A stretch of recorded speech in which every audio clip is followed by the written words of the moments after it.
Praise the lord. దేవుని నామమునకు మహిమ కలుగును గాక. మత్తయి సువార్త 12వ అధ్యాయం. ఆ కాలమందు యేసు విశ్రాంతి దినమున పంట చేలలో బడి వెలుచుండగా ఆయన శిష్యులు ఆకలిగొని వెన్నెలు తుంచి తినసాగిరి. పరిసయ్యులు అది చూచి, ఇదిగో విశ్రాంతి దినమున చేయకూడనిది మీ శిష్యులు చేయుచున్నారని ఆయనతో చెప్పగా, ఆయన వారితో ఇట్లనెను, తానును తనతో కూడా ఉన్న వారును ఆకలిగొని ఉండగా దావీదు చేసిన దాన్ని గురించి మీరు చదవలేదా? అతడు దేవుని మందిరంలో ప్రవేశించి యాజకులే తప్ప తానైనను తనతో కూడా ఉన్నవారైనను తినకూడని సమ్ముఖపు రొట్టెలు తినెను. మరియు యాజకులు విశ్రాంతి దినమున దేవాలయంలో విశ్రాంతి దినమును ఉల్లంఘించి నిర్దోషులై ఉన్నారని మీరు ధర్మశాస్త్రమందు చదవలేదా? దేవాలయం కంటే గొప్పవాడెక్కడ ఉన్నాడని మీతో చెప్పుచున్నాను. మరియు కనికరమునే కోరుచున్నాను గాని బలిని నేను కోరను అను వాక్య భావము మీకు తెలిసి ఉంటే నిర్దోషులను దోషులని తీర్పు తీర్చకపోదురు. కాగా మనుష్య కుమారుడు విశ్రాంతి దినమునకు ప్రభువై ఉన్నాడని. ఆయన అక్కడి నుండి వెళ్లి వారి సమాజ మందిరంలో ప్రవేశించినప్పుడు, ఇదిగో ఊచ చేయగలవాడొకడు కనబడింది. వారు ఆయన మీద నేరం మోపవలనని, విశ్రాంతి దినమున స్వస్థపరచుట న్యాయమా అని ఆయనను అడిగిరి. అందుకైన, మీలో ఏ మనుషునికైనాను ఒక గొర్రె ఉండి అది విశ్రాంతి దినమున గుంటలో పడిన ఎడల దాన్ని పట్టుకొని పైకి తీయడా? గొర్రె కంటే మనుషుడెంతో శ్రేష్ఠుడు. కాబట్టి విశ్రాంతి దినమున మేలు చేయట ధర్మమే అని చెప్పి ఆ మనుషునితో నీ చెయ్యి చాపమన్నాను. వాడు చెయ్యి చాపగా రెండవ దాని వలె అది బాగుపడను. అంతటా పరిసయ్యులు వెలుపలికి పోయి ఆయనను ఎలాగూ సంహరింతుమా అని ఆయనకు విరోధముగా ఆలోచన చేసిరి. యేసు ఆ సంగతి తెలుసుకొని ఆ చెట్టు నుండి వెళ్ళిపోయాను.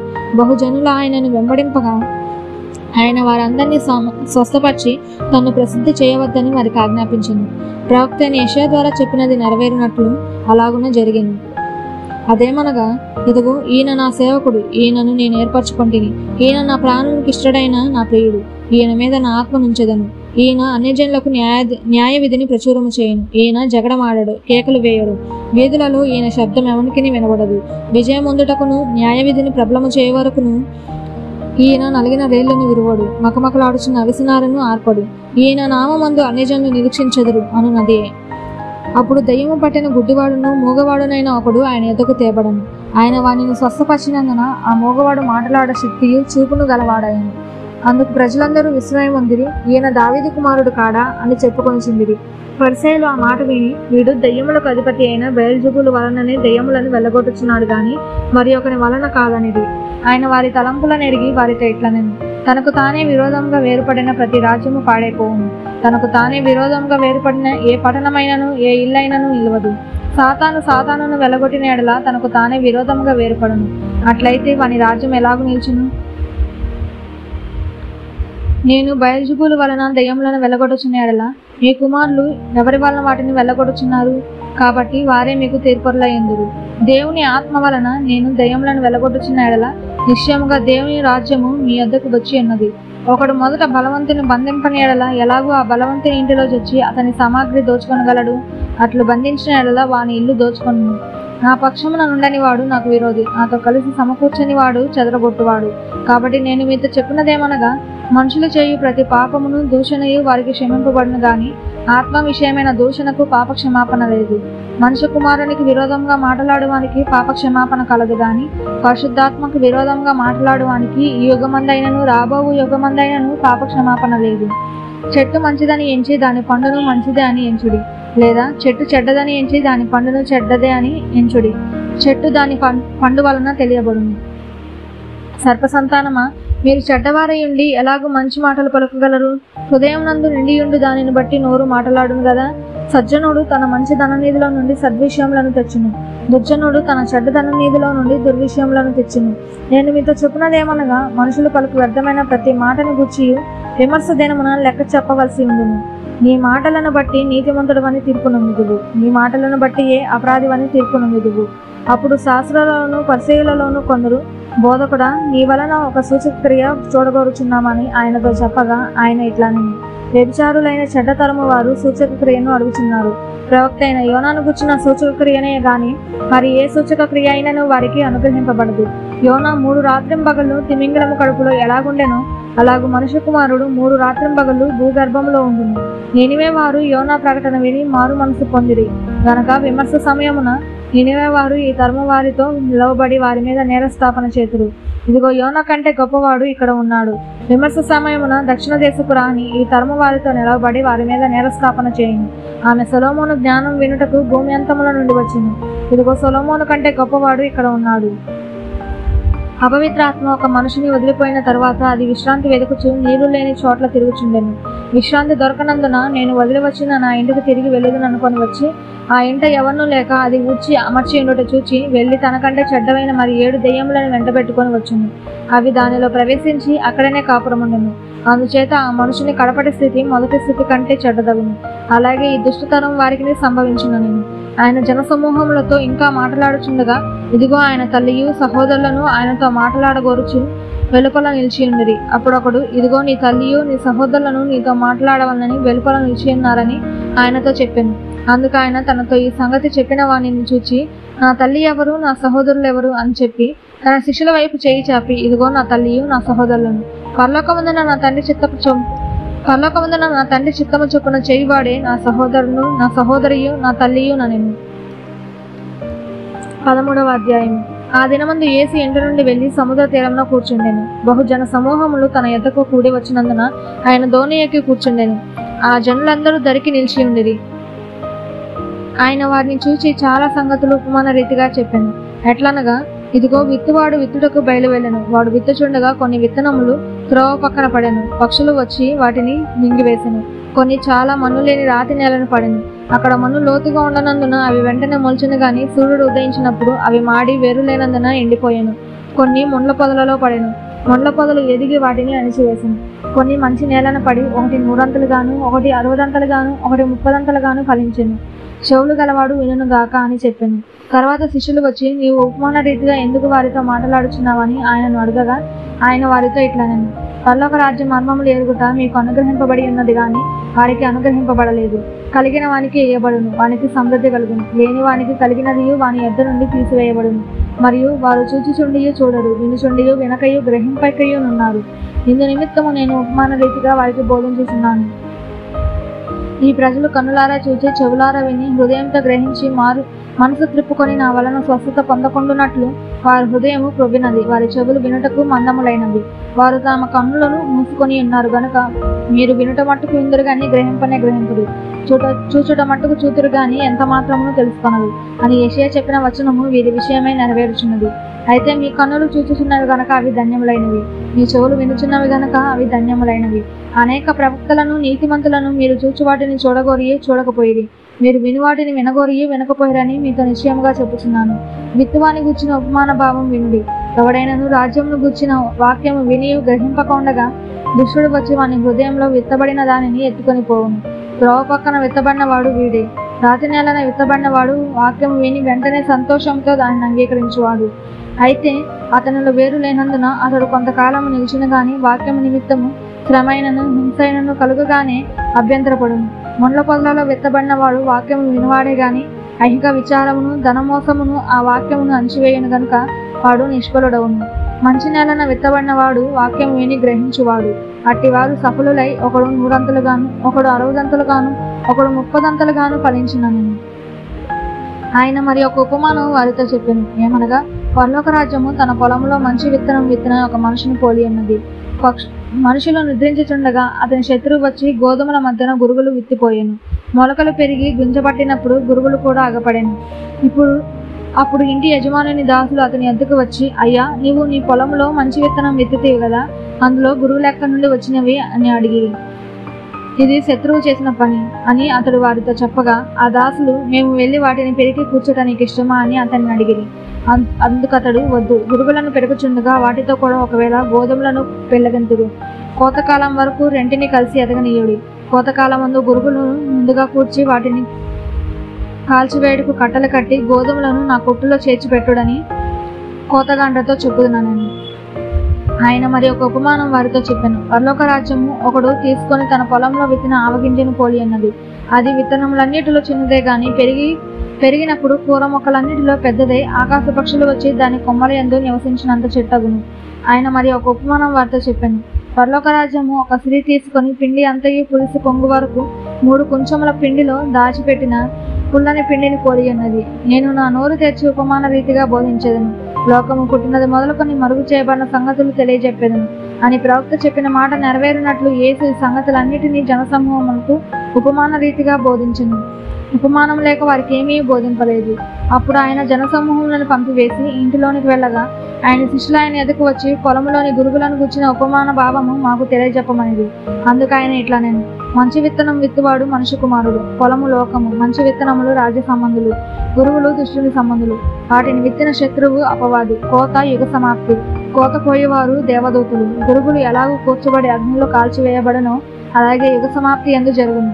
మనుష్య కుమారుడు తన దూతలను పంపును, వారు ఆయన రాజ్యంలో నుండి ఆటంకములకు సకల విధమైన వాటిని దుర్నీతి పరులను సమకూర్చి అగ్నిగుండంలో పడవేయుదురు.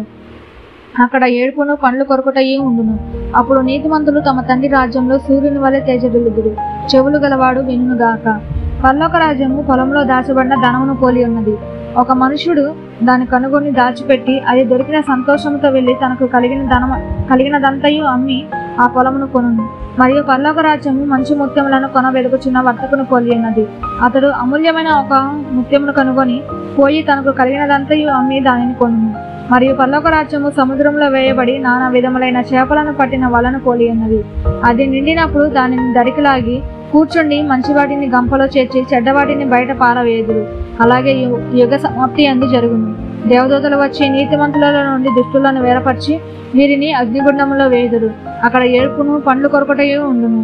వీటన్నిటినీ మీరు గ్రహించుతురా అని వారిని అడగగా వారు గ్రహించితమనిది. ఆయన అందువలన పరలోక రాజ్యంలో శిష్యుడిగా చేరిన ప్రతి శాస్త్రియు తన ధననిధిలో నుండి కొత్త పదార్థములను పాత పదార్థములను వెలుపలికి తెచ్చి ఇంటి యజమానిని పోలి ఉన్నాడని వారితో చెప్పాను. యేసు ఈ ఉపమానములు చెప్పి చాలించిన తరువాత ఆయన అక్కడ నుండి వెళ్లి స్వదేశమునకు వచ్చి సమాజ మందిరములలో వారికి బోధించుచుండెను. అందువలన వారు ఆశ్చర్యపడి, ఈ జ్ఞానమును ఈ అద్భుతములను ఇతడికి ఎక్కడి నుండి వచ్చినవి? ఇతడు వడ్లవాని కుమారుడు కాడా? ఇతని తల్లి పేరు మరియ కాదా? యాకోబు, యోసేపు, సీమోను, యూదా అను వారు ఇతని సహోదరులు కారా? ఇతని సోదరీమణులందరూ మనతోనే ఉన్నారు కదా కారా? ఇతనికి ఈ కార్యములన్నీ ఎక్కడి నుండి వచ్చినని చెప్పుకొని ఆయన విషయమే అభ్యంతరపడిరి. అయితే యేసు ప్రవక్త తన దేశంలోనూ తన ఇంటన తప్ప మరి ఎక్కడైనాను ఘనహీనుడు కాడని వారితో చెప్పాను. వారి అల్ప విశ్వాసమును బట్టి ఆయన అక్కడ అనేకమైన అద్భుతములు చేయలేదు.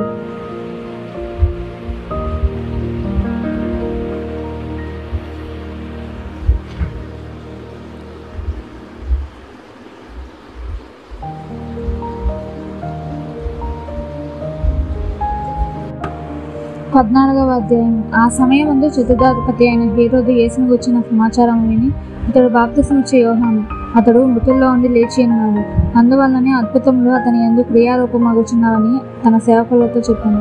ఏలయనగా, నీవు నీ సహోదరుడైన ఫిలిప్పు భార్యగు హేరోదియను ఉంచుకొనుట న్యాయం కాదని యోహాను చెప్పగా, హేరోదు ఆమె నిమిత్తము యోహానును పట్టుకొని బంధించి చెరసాలలో వేయించి ఉండెను. అతడు ఇతని చంపగోరని గాని జనసమూహం ఇతని ప్రవక్తాన్ని ఎంచినందున వారికి భయపడింది.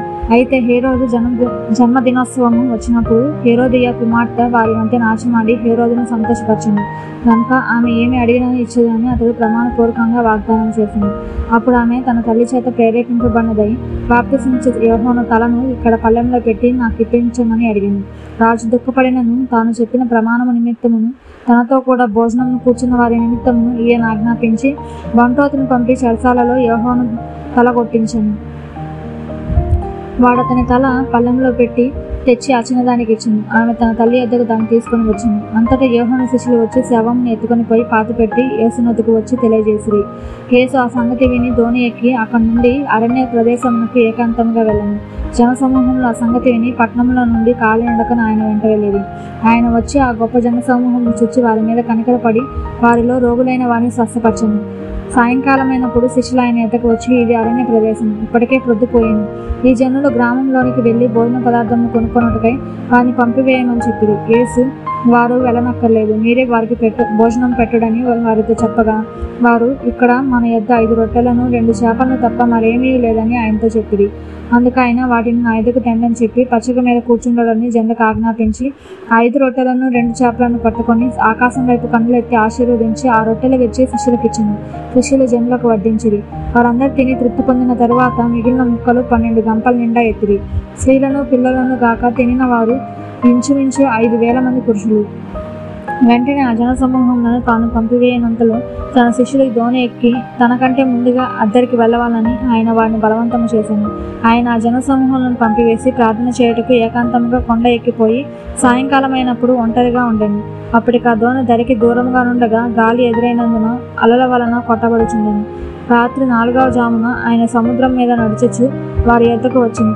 ఆయన సముద్రం మీద నడుచుట శిష్యులు చూసి తొందరపడి బోతుమని చెప్పుకొని భయం చేత కేకలు వేసిరి. వెంటనే యేసు ధైర్యము తెచ్చుకోండి, నేనే, భయపడకూడని వారితో చెప్పగా పేతురు, ప్రభువా, నీవే అయితే నీళ్ళ మీద నడిచి నీ యొద్దకు వచ్చుటకు నాకు సెలవిమ్మని ఆయనతో అనెను. ఆయన రమ్మనగానే పేతురు దోణి దిగి యేసునొద్దకు వెళ్ళటకు నీళ్ల మీద నడిచెను గాని గాలిని చూచి భయపడి మునిగిపోసాగి, ప్రభువా, నన్ను రక్షింపమని కేకలు వేశాను. వెంటనే యేసు చేయి చాపి అతను పట్టుకొని, అల్పవిశ్వాసి, ఎందుకు సందేహపడుతువని అతనితో చెప్పాను. వారు దోణి ఎక్కినప్పుడు గాలి అణిగెను. అంతటా దోణిలో ఉన్నవారు వచ్చి, నీవు నిజంగా దేవుని కుమారుడు అని చెప్పి ఆయనకు మొక్కిరి. వారద్దరికి వెళ్ళి గెనసరేతు దేశంలోకి వచ్చారు. అక్కడ జనులు ఆయనను గుర్తుపట్టి చుట్టుపక్కలనున్న ప్రదేశం అంతటికి వర్తమానం పంపి రోగులందరినీ ఆయన వద్దకు తెప్పించి వీరిని నీ వస్త్రపు చెంగు మాత్రము ముట్టనిమ్మని ఆయనను వేడుకొనిరి. ముట్టిన వారందరూ స్వస్థత నొందిరి.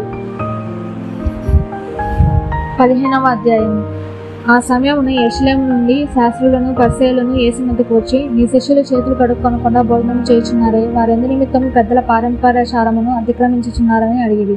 అందుకు ఆయన, మీరును మీ పారంపర్యాచారము నిమిత్తమే దేవుని ఆజ్ఞని ఎందుకు అతిక్రమించుచున్నారు? తల్లిదండ్రులను గణపరచమనియు తండ్రినైనను తల్లినైనను దూషించువాడు తప్పక మరణం పొందవాలని దేవుడు సెలవిచ్చును.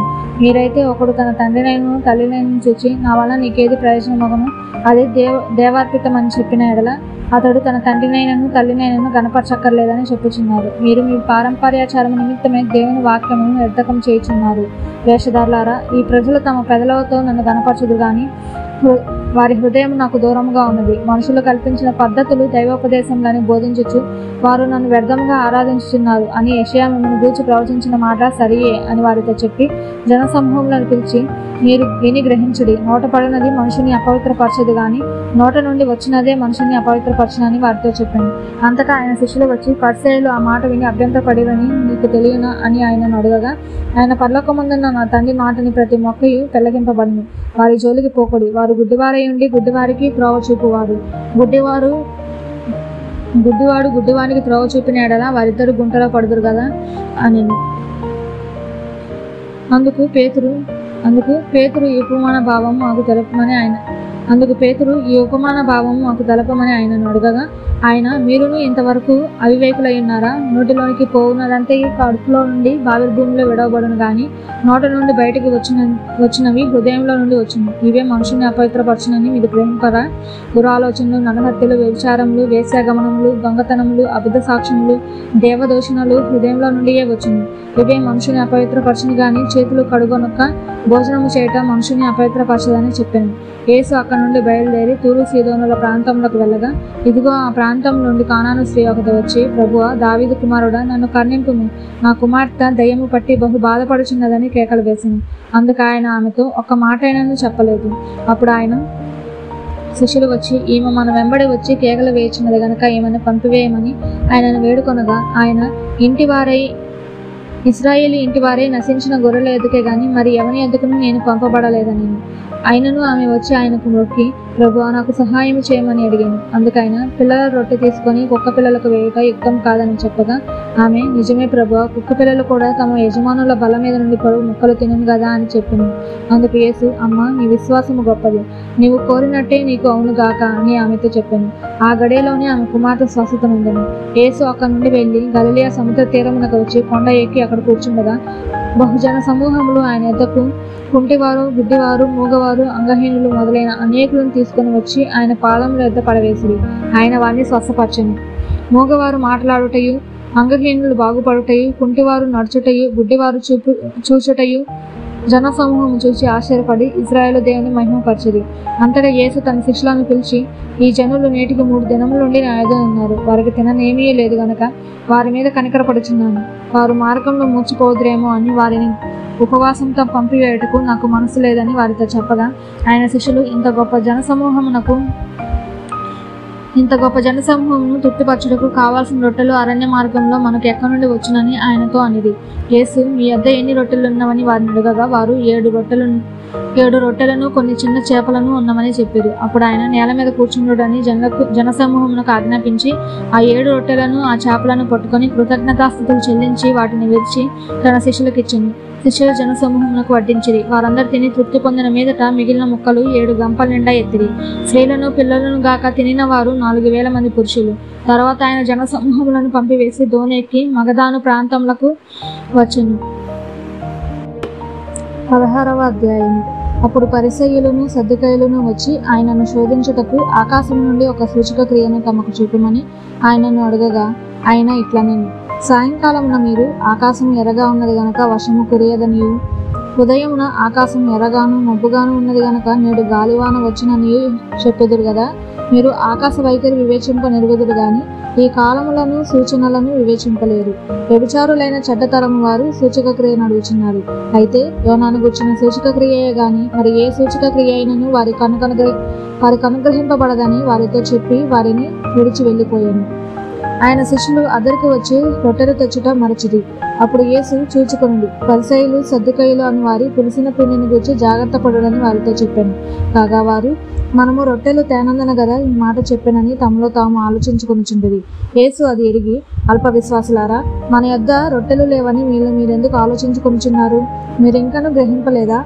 5 రొట్టెలు 5,000 మందికి పంచిపెట్టినప్పుడు ఎన్ని గంపలు ఎత్తితిరో అది అయినను, 7 రొట్టెలు 4,000 మందికి పంచిపెట్టినప్పుడు ఎన్ని గంపెళ్ళు ఎత్తెత్తిరో అది అయినను మీకు జ్ఞాపకం లేదా?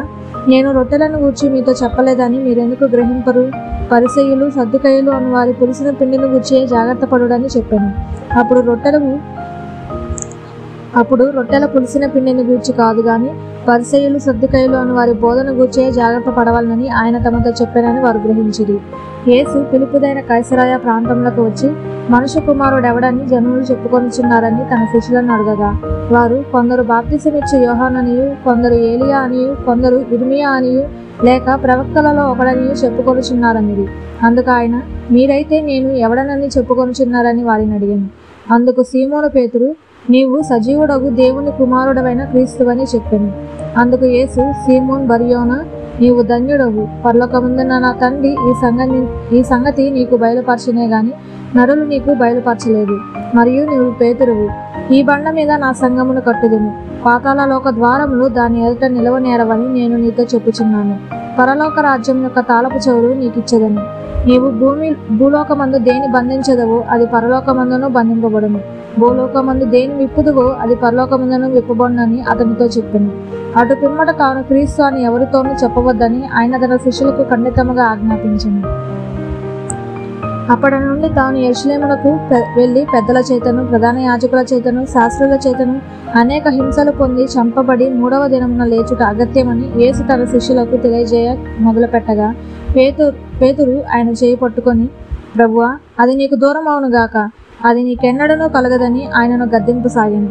అయితే ఆయన పేతురు వైపు తిరిగి, సాతానా, నా వెనుకకు పొమ్ము, నీవు నాకు అభ్యంతర కారణమై ఉన్నావు. నీవు మనుషుల సంగతులనే తలంచుచున్నావు గాని దేవుని సంగతులను తలంపక ఉన్నావని పేతురుతో చెప్పాను. అప్పుడు యేసు తన శిష్యులను చూచి, ఎవడైనాను నన్ను వెంబడింపగోరిన యెడల తన్ను తాను ఉపేక్షించుకొని తన సిలువనెత్తుకొని నన్ను వెంబడింపవలెను. తన ప్రాణమును రక్షించుకొనగోరువాడు దాన్ని పోగొట్టుకొనును, నా నిమిత్తము తన ప్రాణమును పోగొట్టుకొనివాడు దాన్ని దక్కించుకొనును.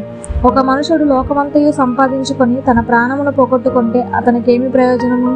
ఒక మనుషుడు తన ప్రాణమునకు ప్రతిగా ఏమి ఇయ్యగలడు? మనుష్య కుమారుడు తన తండ్రి మహిమ గలవాడే తన దూతలతో కూడా రాబోచున్నాడు. అప్పుడు ఆయన ఎవని క్రియలు చొప్పున వానికి ఫలమిచ్చును. ఇక్కడ నిలిచిన వారిలో కొందరు మనుష్య కుమారుడు తన రాజ్యంతో వచ్చుట చూచి వరకు మరణము రుచి చూడరని నిశ్చయంగా మీతో చెప్పుచున్నానని. 17వ అధ్యాయము.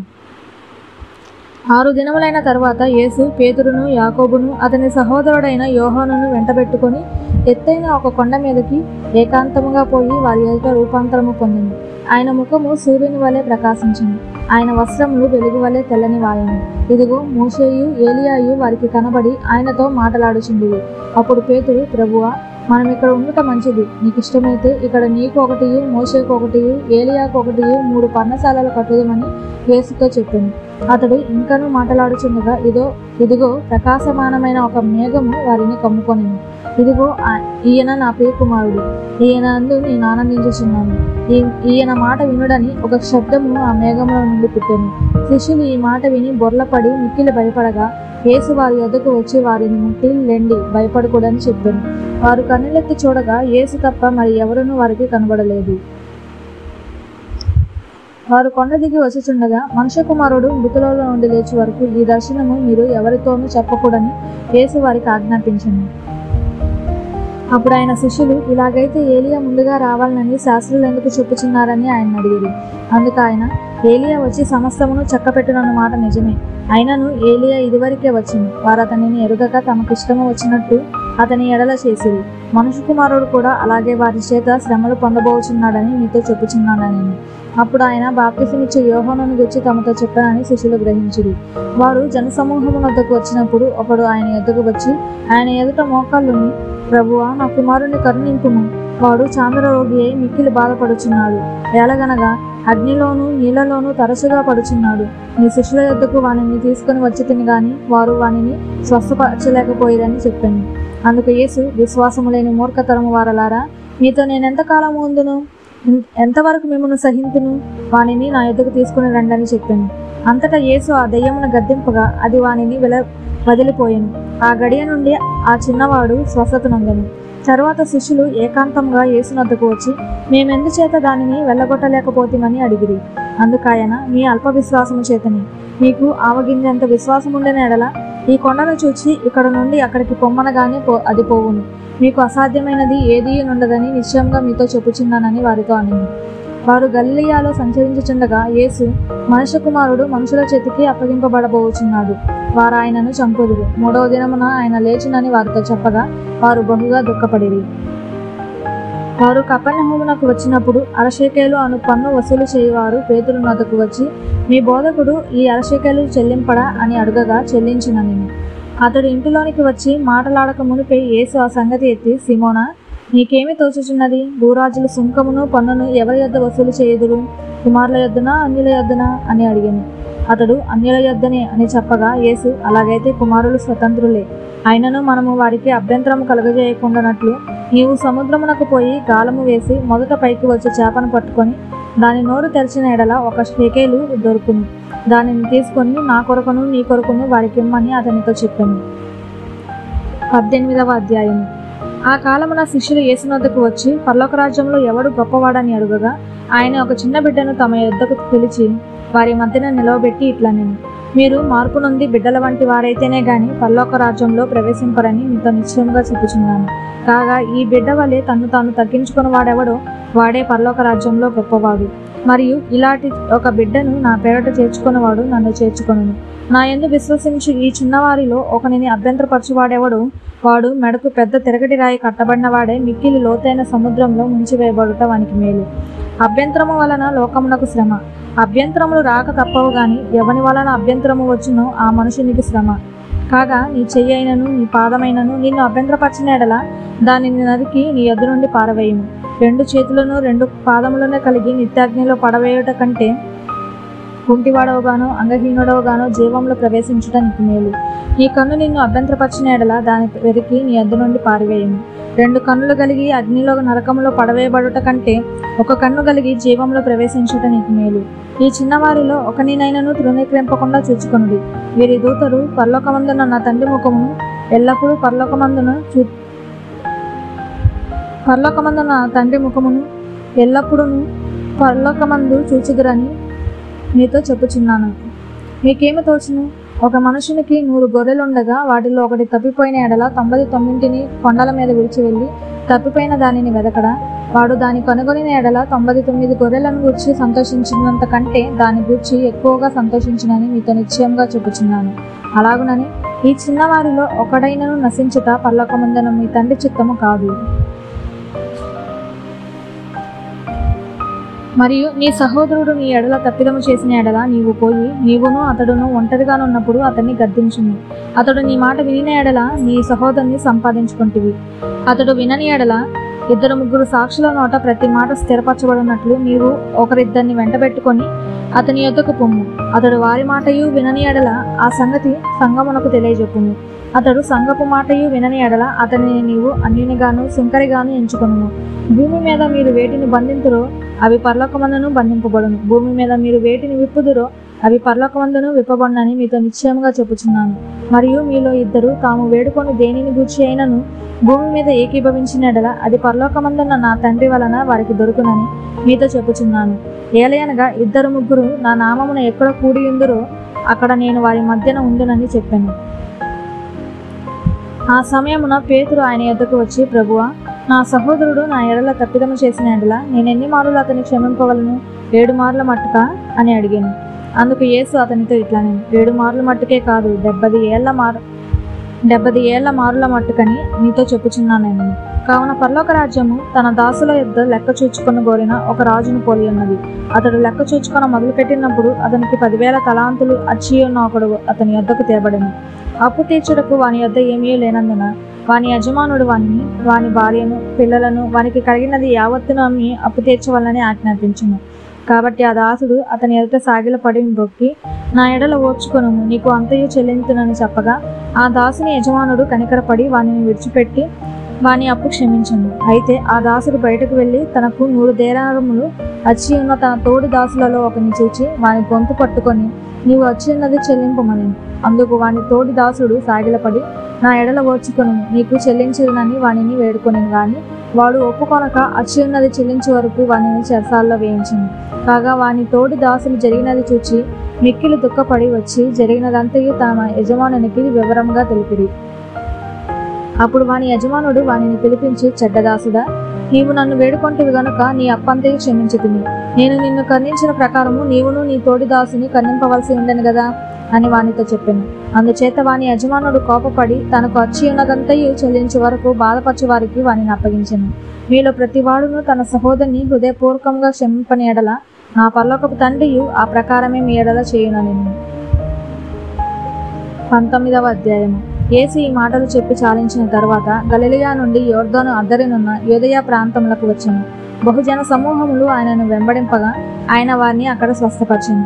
పరిసయ్యులు ఆయనను శోధింపవలనని ఆయన యొద్దకు వచ్చి, ఏ హేతువు చేతనైనను పురుషుడు తన భార్యను విడనాడుట న్యాయమా అని అడుగగా ఆయన, సృజించిన వాడు ఆది నుండి వారిని పురుషునిగాను స్త్రీనిగాను సృజించిననియు, ఇందు నిమిత్తము పురుషుడు తల్లిదండ్రులను విడిచి తన భార్యను హత్తుకొనును, వారిద్దరును ఏక శరీరముగా ఉందురని చెప్పుననియు మీరు చదవలేదా? కాబట్టి వారికను 2 కాక ఏక శరీరముగా ఉన్నారు గనుక దేవుడు జతపరిచిన వారిని మనుషుడు వేరుపరచకూడదని చెప్పాను. అందుకు వారు, అలాగైతే పరిత్యాగ పత్రికనిచ్చి ఆమెను విడనాడమని మోషే ఎందుకు ఆజ్ఞాపించినని వారు ఆయనను అడుగగా ఆయన, మీ హృదయ కాఠిన్యమును బట్టి మీ భార్యలను విడనాడ మోషే సెలవిచ్చును, కానీ ఆది నుండి అలాగూ జరగలేదు. మరియు వ్యభిచారము నిమిత్తమే తప్ప తన భార్యను విడనాడి మరి ఒకరిని పెళ్లి చేసుకున్నవాడు వ్యభిచారం చేయుచున్నాడని, విడనాడబడిన దానిని పెళ్లి చేసుకున్నవాడు వ్యభిచారం చేయుచున్నాడని మీతో చెప్పుచున్నానని వారితో అన్నాను. ఆయన శిష్యులు, భార్యాభర్తలకు ఉండు సంబంధం ఇట్టిదైతే పెళ్లి చేసుకొనుట యుక్తము కాదని ఆయనతో చెప్పేది.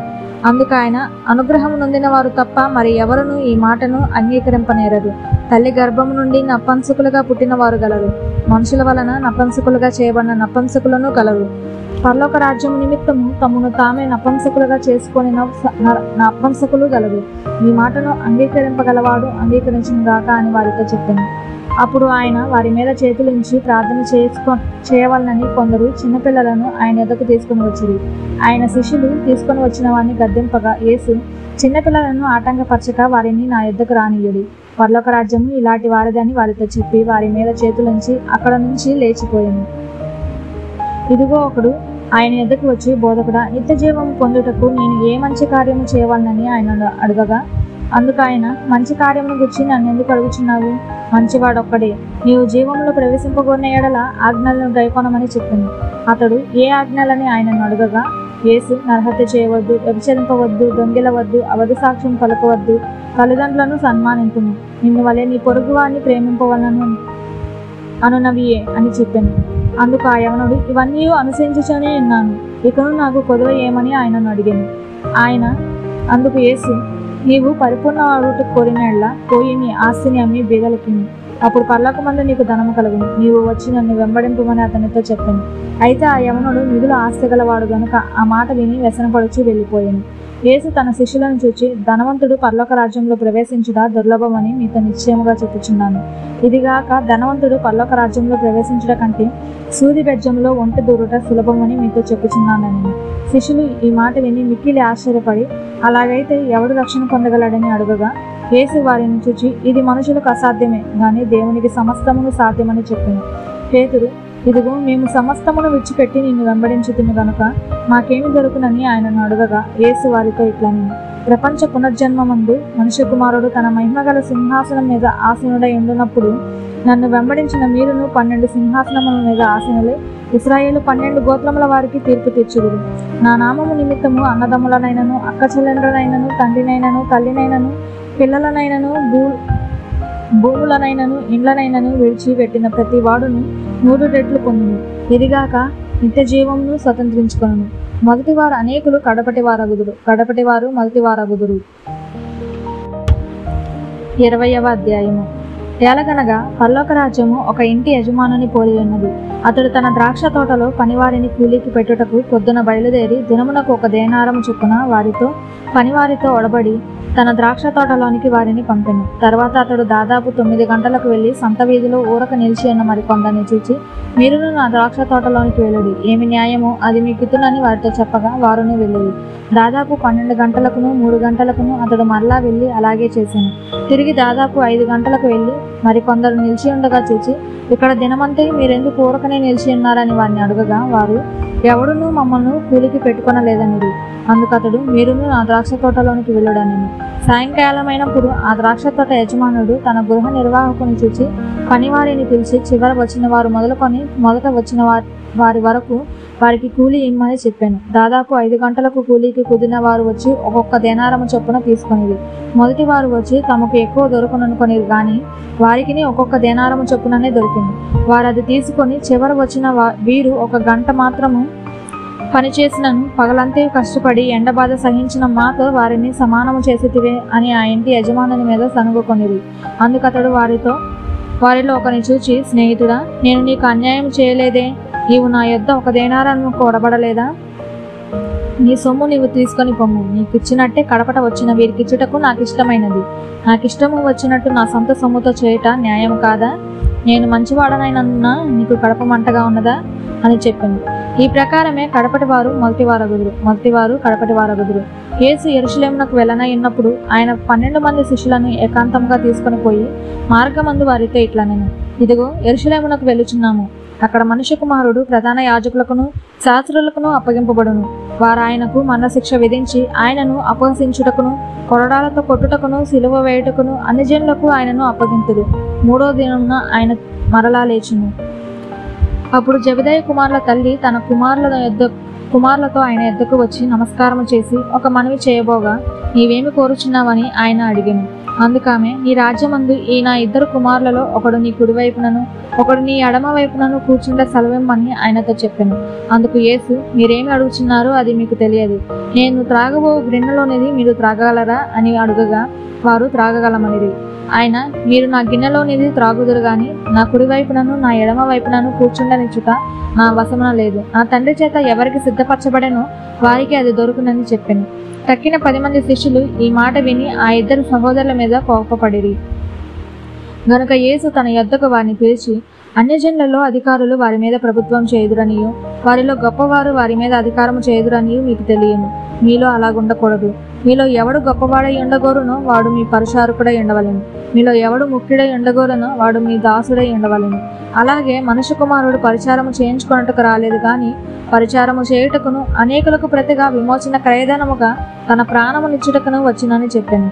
వారు యెరికో నుండి వెళ్ళుచుండగా బహుజన సమూహము ఆయన వెంట వెళ్ళెను. ఇదిగో త్రోవ పక్కన కూర్చున్న 2 గుడ్డివారు యేసు ఆ మార్గమున వెళ్ళుచున్నాడని విని, ప్రభువా, దావీదు కుమారుడా, మమ్మను కన్నింపమని కేకలు వేసిరి. కోరుకొండుడని జనులు వారిని గద్దించిరి గాని వారు, ప్రభువా, దావీదు కుమారుడా, మమ్మను కన్నింపమని మరి బిగ్గరగా కేకలు వేసిరి. యేసు నిలిచి వారిని పిలిచి, నేను మీకేమి చేయగూర్చున్నానని అడగగా వారు, ప్రభువా మా కన్నులు తెరవవలననిది. కాబట్టి యేసు కనికరపడి వారి కన్నులు ముట్టెను. వెంటనే వారు దృష్టి నొంది ఆయన వెంట వెళ్ళిరి. 21వ అధ్యాయం. తర్వాత యెరూషలేమునకు సమీపించి ఒలివ చెట్ల కొండ దగ్గర ఉన్న బెత్పగేకు వచ్చినప్పుడు యేసు తన శిష్యులలో ఇద్దరిని చూచి, మీ ఎదుటనున్న గ్రామములకు వెళ్ళుడి. వెళ్ళగానే కట్టబడి ఉన్న ఒక గాడిదయు దానితో కూడానున్న ఒక గాడిద పిల్లయు మీకు కనబడును. వాటిని విప్పి నా ఎద్దకు తోలుకొని రండి. ఎవడైనను మీతో ఏమైనా అనిన ఎడల అవి ప్రభువు నాకు కావాల్సి ఉన్నవని చెప్పవలెను. వెంటనే అతడు వాటిని తోలు పెట్టినని చెప్పి వారిని పంపెను. ప్రవక్తల వలన చెప్పబడినది నెరవేరునట్లు ఇది జరిగింది. అదేమనగా, ఇదిగో నీ రాజు సాత్వికుడై గాడిదను భారవాహిక పసిపిల్ల అయిన చిన్న గాడిదను ఎక్కి నీ యొద్దకు వచ్చుచున్నాడని సియోను కుమారితో చెప్పుడి అనున్నది. శిష్యులు వెళ్లి యేసు తమకు ఆజ్ఞాపించిన ప్రకారము చేసి ఆ గాడిదను దాని పిల్లను తోలుకొని వచ్చి వాటి మీద తమ బట్టలు వేయగా ఆయన బట్టల మీద కూర్చుండెను. జనసమూహములలో అనేకులు తమ బట్టలు దారి పొడుగునా పరిచిరి. కొందరు చెట్లు కొమ్మలు నరికి దారి పొడుగునా పరిచిరి. జనసమూహములలో ఆయనకు ముందు వెళ్ళుచుండిన వారును వెనుక వచ్చుచుండిన వారును, దావీదు కుమారునికి జయము, ప్రభు పెరట వచ్చువాడు స్తుతింపబడును గాక, సర్వోన్నతమైన స్థలములలో జయము అని కేకలు వేయుచుండిరి. ఆయన యెరూషలేములోనికి వచ్చినప్పుడు పట్టణమంతయు ఈయన ఎవరు అని కలవరపడెను. జనసమూహము, ఈయన గలిలయలోని నజరేతువాడగు ప్రవక్త అయిన యేసు అని చెప్పిరి. యేసు దేవాలయంలో ప్రవేశించి క్రయ విక్రయములు చేయవారందరినీ వెళ్ళగొట్టి రూకలు మార్చి వారి బలలను గుబ్బలమ్ము వారి పీఠములను పడద్రోసి, నా మందిరము ప్రార్థనా మందిరం అనబడును అని వ్రాయబడి ఉన్నది. అయితే మీరు దానిని దొంగల గుహగా చేసేది వారని. గుడ్డివారును కుంటివారును దేవాలయంలో ఆయన ఎదుకు రాగా ఆయన వారిని స్వస్థపరచను. కాగా ప్రధాన యాజకులను శాస్త్రులను ఆయన చేసిన వింతలను, దావీదు కుమారునికి జయము అని దేవాలయంలో కేకలు వేచున్న చిన్నపిల్లలను చూచి కోపముతో మండిపడి, మీరు చెప్పుచున్నది వినుచున్నావా అని ఆయనను అడిగిరి. అందుకు యేసు, వినుచున్నాను. బాలుర యొక్కయు చంటి పిల్లల యొక్క నోట స్తోత్రము సిద్ధింపచేసింది అను మాట మీరెన్నడూ చదవలేదా అని వారితో చెప్పి వారిని విడిచి పట్టణం నుండి బయలుదేరి బేతనియాకు వెళ్లి అక్కడ బస చేసెను. ఉదయమందు పట్టణంనకు మరలా వెళ్ళుచుండగా ఆయన ఆకలిగొనెను. అప్పుడు త్రోవ పక్కన ఉన్న ఒక అంజూరపు చెట్టును చూచి దాని యొద్దకు రాగా దాని యందు ఆకులు తప్ప మరేమీ కనబడలేదు గనక దానిని చూచి, ఇక మీదట ఎన్నటికి నీవు కాపు కాయకుందువుగాక అని చెప్పెను. తక్షణమే ఆ అంజూరపు చెట్టు ఎండిపోయింది. శిష్యులు అది చూచి ఆశ్చర్యపడి, అంజూరపు చెట్టు ఎంత త్వరగా ఎండిపోయినని చెప్పుకొనిది. అందుకు యేసు, మీరు విశ్వాసము కలిగి సందేహింపకుండిన ఎడల ఈ అంజూరపు చెట్టునకు జరిగిన దానిని చేయుట మాత్రమే కాదు, ఈ కొండను చూచి నీవు ఎత్తబడి సముద్రంలో పడవేయబడుదువుగాక అని చెప్పిన ఎడల అలాగూ జరుగునని మీతో నిశ్చయంగా చెప్పుచున్నాను. మరియు మీరు ప్రార్థన చేయనప్పుడు వేటిని అడుగుదురో అవి దొరికినవని నమ్మిన ఎడల మీరు వాటన్నింటినీ పొందుదురని వారితో చెప్పెను.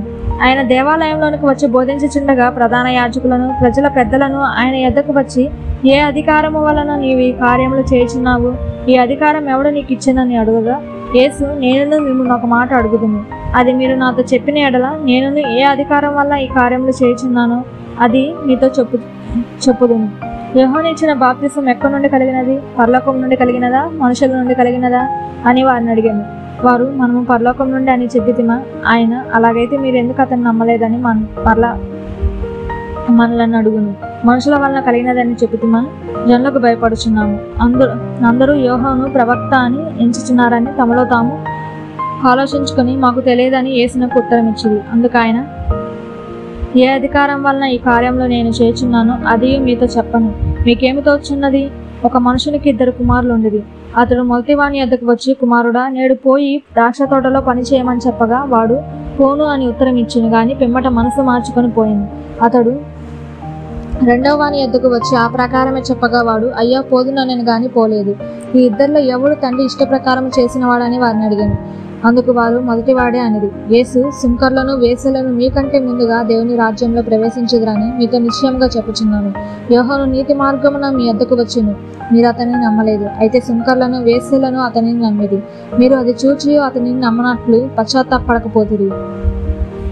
మరి ఒక ఉపమానం వినుడి. ఇంటి యజమానుడు ఒకడుండెను. అతడు ద్రాక్ష తోట నాటించి దాని చుట్టూ కంచె వేయించి అందులో ద్రాక్ష తోట తొలిపించి గోపురము కట్టించి కాపులకు దాని గుత్తకిచ్చి దేశాంతరము పోయాను. పండ్ల కాలము సమీపించినప్పుడు పండ్లలో తన భాగము తీసుకొని వచ్చుటకు ఆ కాపుల యొద్దకు తన దాసులను నంపగా ఆ కాపులు దాని దాసులను అతని దాసులను పట్టుకొని ఒకని కొట్టిరి, ఒకని చంపిరి, మరి ఒకని మీద రాళ్ళు రుబ్బిరి. మరలా అతడు మునుపటి కంటే ఎక్కువ మంది ఇతర దాసులను పంపగా వారు వీరిని ఆ ప్రకారమే చేసిరి. తొదకు ఆ కుమారుని సన్మానించదురనుకొని తన కుమారుని వారి ఎద్దకు పంపెను. అయినను ఆ కాపులు కుమారుని చూచి, ఇతడు వారసుడు, ఇతని చంపి ఇతని శ్వాసము తీసుకొందము రండని తమలో తాము చెప్పుకొని అతని పట్టుకొని ద్రాక్ష తోట వెలుపల పడవేసి చంపిరి. కాబట్టి ఆ ద్రాక్ష తోట యజమానుడు వచ్చినప్పుడు ఆ కాపులను ఏమి చేయనని. అందుకు వారు ఆ దుర్మార్గులను కఠినంగా సంహరించి వాటి కాలముల యందు తనకు పండ్లను చెల్లించినట్టు ఇతర కాపులకు ఆ ద్రాక్ష తోట గుత్తకిచ్చునని ఆయనతో చెప్పిరి. మరియు యేసు వారిని చూచి, ఇల్లు కట్టువారు నిషేధించిన రాయి మూలకు తలరాయి ఆయను. ఇది ప్రభువు వలననే కలిగెను. ఇది మన కనులకు ఆశ్చర్యం అను మాట మీరు లేఖనములలో ఎన్నడూ చదవలేదా? కాబట్టి దేవుని రాజ్యము మీ యొద్ద నుండి తొలగింపబడి దాని ఫలమిచ్చు జనులకు ఇయ్యబడునని మీతో చెప్పుచున్నాను. మరియు ఈ రాతి మీద పడువాడు తొణకలైపోవును గాని అది ఎవరి మీద పడునో వానిని నలిచివేయునను. ప్రధాన యాజకులను పరిసయ్యులను ఆయన చెప్పిన ఉపమానములను విని తమ్మును గూర్చియే చెప్పనని గ్రహించి ఆయనను పట్టుకున్న సమయం చూచుండిరి గాని జనులందరూ ఆయనను ప్రవక్త అని ఎంచిరి గనుక వారికి భయపడిరి. 22వ అధ్యాయము. యేసు వారికి ఉత్తరమిచ్చుచు తిరిగి ఉపమాన రీతిగా ఇట్లనెను. పరలోక రాజ్యము తన కుమారుని పెండ్లి విందు చేసిన ఒక రాజును పోలి ఉన్నది. ఆ పెండ్లి విందుకు పిలువబడిన వారిని రప్పించుటకు అతడు తన దాసులను పంపినప్పుడు వారు రానొల్లకపోయేది. కాగా అతడు, ఇదిగో నా విందు సిద్ధపరిచి ఉన్నాను, ఎద్దులను క్రొవ్విన పశువులను వధింపబడినవి, అంతయు సిద్ధముగా ఉన్నది, పెండ్లి విందుకు రండని పిలువబడిన వారితో చెప్పుడని వేరే దాసులను పంపెను గాని వారు లక్ష్యము చేయక ఒకడు తన పొలమునకును మరి ఒకడు తన వర్తకమునకు వెళ్ళిరి. తక్కిన వారు అతని దాసులను పట్టుకొని అవమానపరిచి చంపిరి. కాబట్టి రాజు కోపపడి తన దండ్లను పంపి ఆ నరహంతకులను సంహరించి వారి పట్టణంను తగలబెట్టించెను. అప్పుడు అతడు, పెండ్లి విందు సిద్ధముగా ఉన్నది గాని పిలువబడిన వారు పాత్రులు కారు గనుక రాజమార్గములకు పోయి మీకు కనబడు వారందరినీ పెండ్లి విందుకు పిలువడని తన దాసులతో చెప్పాను. ఆ దాసులు రాజమార్గములకు పోయి చెడ్డవారినేమి మంచివారినేమి తనకు కనబడిన వారందరినీ పోగు చేసిరు గనుక విందుకు వచ్చిన వారితో ఆ పెండ్లిశాల నిండెను. రాజు కూర్చున్న వారిని చూడ లోపలికి వచ్చి అక్కడ పెండ్లి వస్త్రము ధరించుకొని ఒకని చూచి, స్నేహితుడా, పెండ్లి వస్త్రము లేక ఇక్కడికి ఎలాగూ వచ్చితివని అడుగగా వాడు మౌనియే ఉండెను. అంతటా రాజు విని కాళ్ళు చేతులు కట్టి వెలుపటి చీకటిలో త్రోసివేయుడి, అక్కడ ఏడుపును పండ్లు కొరకటయు ఉండునని పరిచారకులతో చెప్పాను. కాగా పిలువబడిన వారు అనేకులు, ఏర్పరచబడిన వారు కొందరే అని చెప్పాను. అప్పుడు పరిసయ్యులు వెళ్ళి మాటలలో ఆయనను చిక్కపరచవలని ఆలోచన చేసుకొని, బోధకుడా, నీవు సత్యవంతుడు అయ్యుండి దేవుని మార్గము సత్యంగా బోధించుచున్నావనియు నీవును ఎవరిని లక్ష్య పెట్టవనియు మొహమాటము లేని వాడవనియు ఎరుగుదుము. నీకేమి తోచుచున్నది? కైసరునకు పన్నిచ్చుట న్యాయమా కాదా? మాతో చెప్పుమని అడుగుటకు హెరోదీయులతో కూడా తమ శిష్యులను ఆయన ఎద్దకు పంపిరి. యేసు వారి చెడుతనం ఎరిగి, వేషధారులారా, నన్నెందుకు శోధించుచున్నారు? పన్ను రూక ఒకటి నాకు చూపురని వారితో చెప్పగా వారు ఆయన ఎద్దకు ఒక దేనారం తెచ్చిరి. అప్పుడు ఆయన, ఈ రూపమును పైవ్రాతయు ఎవరివని వారిని అడగగా వారు కైసరవనిది. అందుకు ఆయన, అలాగైతే కైసరవి కైసరునకును దేవునివి దేవునికిని చెల్లించుడని వారితో చెప్పింది. వారి మాట విని ఆశ్చర్యపడి ఆయనను విడిచి వెళ్ళిపోయేది. పునరుద్ధానం లేదని చెప్పేడు సద్దుకయ్యులు ఆ దినమున ఆయన వద్దకు వచ్చి, బోధకుడా, ఒకడు పిల్లలు లేక చనిపోయిన ఎడల అతని సహోదరుడు అతని భార్యను పెళ్లి చేసుకుని తన సహోదరునికి సంతానము కలుగజేయవలని మోషే చెప్పాను. మాలో 7 సహోదరులుండిరి. మొదటివాడు పెళ్లి చేసుకుని చనిపోయింది. అతనికి సంతానం లేనందున అతని సహోదరుడు అతని భార్యను తీసుకున్నాడు. 2వ వాడును 3వ వాడును 7వ వాని వరకు అందరినూ అలాగే జరిగించి చనిపోయేది. అందరూ వెనుక ఆ స్త్రీయు చనిపోయాను. పునరుద్ధానమందు ఈ 7 ఆమె ఎవరికి భార్యగా ఉండును? ఆమె వీరందరికీ భార్యగా ఉండేను కదా అని ఆయనను అడిగిరి. అందుకు యేసు, లేఖనములను గాని దేవుని శక్తిని గాని ఎరుగక మీరు పొరబడుచున్నారు. పునరుద్ధానమందు ఎవరిను పెళ్లి చేసుకున్నారు, పెళ్లికి ఇయ్యబడరు. వారు పరలోకమందున దూతల వలె ఉందురు. మృతుల పునరుద్ధానమును గురించి నేను అబ్రహాము దేవుడను, ఇస్సాకు దేవుడను, యాకోబు దేవుడనై ఉన్నానని దేవుడు మీతో చెప్పిన మాట మీరు చదవలేదా? ఆయన సజీవులకే దేవుడు గాని మృతులకు దేవుడు కాడని వారితో చెప్పాను. జనులు అది విని ఆయన బోధకు ఆశ్చర్యపడిరి. ఆయన సద్దుకైలో నోరు ముయించినని పరిసయ్యులు విని కూడి వచ్చేది. వారిలో ఒక ధర్మశాస్త్రోపదేశకుడు ఆయనను శోధించుచు, బోధకుడా, ధర్మశాస్త్రంలో ముఖ్యమైన ఆజ్ఞ ఏదని అడిగాను. అందుకు ఆయన, నీ పూర్ణ హృదయముతోను, నీ పూర్ణ ఆత్మతోను, నీ పూర్ణ మనస్సుతోను నీ దేవుడైన ప్రభువును ప్రేమింపవలనన్నదియే. ఇది ముఖ్యమైనదియు మొదటిదియునైన ఆజ్ఞ. నిన్ను వలె నీ పొరుగువాని ప్రేమింపవలెనను రెండవ ఆజ్ఞయు దాని వంటిదే. ఈ 2 ఆజ్ఞలు ధర్మశాస్త్రం అంతటికిని ప్రవక్తలకును ఆధారమై ఉన్నవని అతనితో చెప్పాను. ఒకప్పుడు పరిసయ్యులు కూడి ఉండగా యేసు వారిని చూచి, క్రీస్తును గూర్చి మీకేమి తోచుచున్నది? ఆయన ఎవని కుమారుడని అడిగాను. వారు, ఆయన దావీదు కుమారుడని చెప్పిరి. అందుకైన, అలాగైతే నేను నీ శత్రువులను నీ పాదముల కింద ఉంచు వరకు నీవు నా కుడిపార్శ్వమున కూర్చుండమని ప్రభువు నా ప్రభువుతో చెప్పెను అని దావీదు ఆయనను ప్రభు అని ఆత్మ వల్ల ఏల చెప్పుచున్నాడు. దావీదు ఆయనను ప్రభు అని చెప్పిన ఎడల ఆయన ఎలాగో అతనికి కుమారుడగునని వారిని అడగగా ఎవడనూ మారుమాట చెప్పలేకపోయాను. మరియు ఆ దినము నుండి ఎవరినూ ఆయనను ఒక ప్రశ్నయో అడగ తెగింపలేదు. 23వ అధ్యాయం. అప్పుడు యేసు జనసమూహములతోనూ తన శిష్యులతోనూ ఇట్లనెను, శాస్త్రులను పరిసయ్యులను మోషే పీఠమందు కూర్చుండువారు గనుక వారు మీతో చెప్పు వాటన్నిటినీ అనుసరించి గైకొనుడి. అయినను వారి క్రియల చొప్పున చేయకుడి. వారు చెప్పుదురే గాని చేయరు. మోయశక్యము కాని భారమైన బరువులు కట్టి మనుషుల భుజముల మీద వారు పెట్టుదురే గాని తమ వేలితోనైనను వాటిని కదిలింపనొల్లరు. మనుషులకు కనబడు నిమిత్తము తమ పనులన్నీ చేయుదురు. తమ రక్షారేఖలు వెడల్పుగాను తమ చెంగులు పెద్దవిగాను చేయుదురు. విందులలో అగ్రస్థానములను, సమాజ మందిరములలో అగ్రపీఠములను, సొంత వీధులలో వందనములను, మనుషుల చేత బోధకులని పిలువబడుటై కోరుదురు. మీరైతే బోధకులని పిలువబడవద్దు. ఒకడే మీ బోధకుడు, మీరందరూ సహోదరులు. మరియు భూమి మీద ఎవనికైనాను తండ్రి అని పేరు పెట్టవద్దు. ఒకడే మీ తండ్రి, ఆయన పరలోకమందన్నాడు. మరియు మీరు గురువులని పిలువబడవద్దు. క్రీస్తు ఒక్కడే మీ గురువు. మీలో అందరికంటే గొప్పవాడు మీకు పరిచారకుడై ఉండవలెను. తన్ను తాను హెచ్చించుకున్నవాడు తగ్గింపబడను, తన్ను తాను తగ్గించుకున్నవాడు హెచ్చింపబడను. అయ్యో వేషధారులైన శాస్త్రులారా, పరిసయ్యులారా, మీరు మనుషుల ఎదుట పరలోక రాజ్యం మూయుదురు. మీరు అందులో ప్రవేశింపరు, ప్రవేశించే వారిని ప్రవేశింపనీయురు. అయ్యో వేషధారులైన శాస్త్రులారా, పరిసయ్యులారా, ఒకని మీ మతంలో కలుపుకొనుటకు మీరు సముద్రమును భూమిని చుట్టి వచ్చెదరు. అతడు కలిసినప్పుడు అతని మీకంటే 2 అంతలు నరకపాతునిగా చేయుదురు. అయ్యో అందులైన మార్గదర్శకులారా, ఒకడు దేవాలయము తోడని ఒట్టు పెట్టుకుంటే అందులో ఏమీ లేదు గాని దేవాలయంలోని బంగారము తోడని ఒట్టు పెట్టుకుంటే వాడు దానికి బద్ధుడని మీరు చెప్పుదురు. అవివేకులారా, అందులారా, ఏది గొప్పది? బంగారమా? బంగారమును పరిశుద్ధపరిచి దేవాలయమా? మరియు బలిపీఠము తోడని ఒకడు ఒట్టు పెట్టుకుంటే అందులో ఏమీ లేదు గాని దానిపై నుండి అర్పణము తోడని ఒట్టు పెట్టుకుంటే దానికి బద్ధుడని మీరు చెప్పుదురు. అవివేకులారా, అందులారా, ఏది గొప్పది? అర్పణమా? అర్పణమును పరిశుద్ధపరిచి బలిపీఠమా? బలిపీఠము తోడని ఒట్టు పెట్టుకున్నవాడు దాని తోడని దానిపై నుండి వాటన్నిటి తోడని ఒట్టు పెట్టుకొనుచున్నాడు. మరియు దేవాలయము తోడని ఒట్టు పెట్టుకున్నవాడు దాని తోడని అందులో నివసించు వాటి తోడనియు ఒట్టు పెట్టుకొనుచున్నాడు. మరియు ఆకాశము తోడని ఒట్టు పెట్టుకున్నవాడు దేవుని సింహాసనము తోడని దానిపైన కూర్చున్న వాని తోడని ఒట్టు పెట్టుకొనుచున్నాడు. అయ్యో వేషధారులైన శాస్త్రులారా, పరిసయ్యులారా, మీరు పుదీనాలోను, సోపులోను, జీలకర్రలోను 10వ వంతు చెల్లించి ధర్మశాస్త్రంలో ప్రధానమైన విషయములను అనగా న్యాయమును, కనికరమును, విశ్వాసమును విడిచిపెట్టిద్రి. వాటిని మానక వీటిని చేయవలసి ఉండెను. అందులైన మార్గదర్శకులారా, దోమ లేకుండానట్లు వడియగట్టి ఒంటెని మృంగువారు వీరే. అయ్యో వేషధారులైన శాస్త్రులారా, పరిసయ్యులారా, మీరు గిన్నెయు పళ్ళెమును వెలుపట శుద్ధి చేయుదురు గాని అవి లోపల దోగుతోనూ అజితేంద్రియత్వముతోనూ నిండి ఉన్నవి.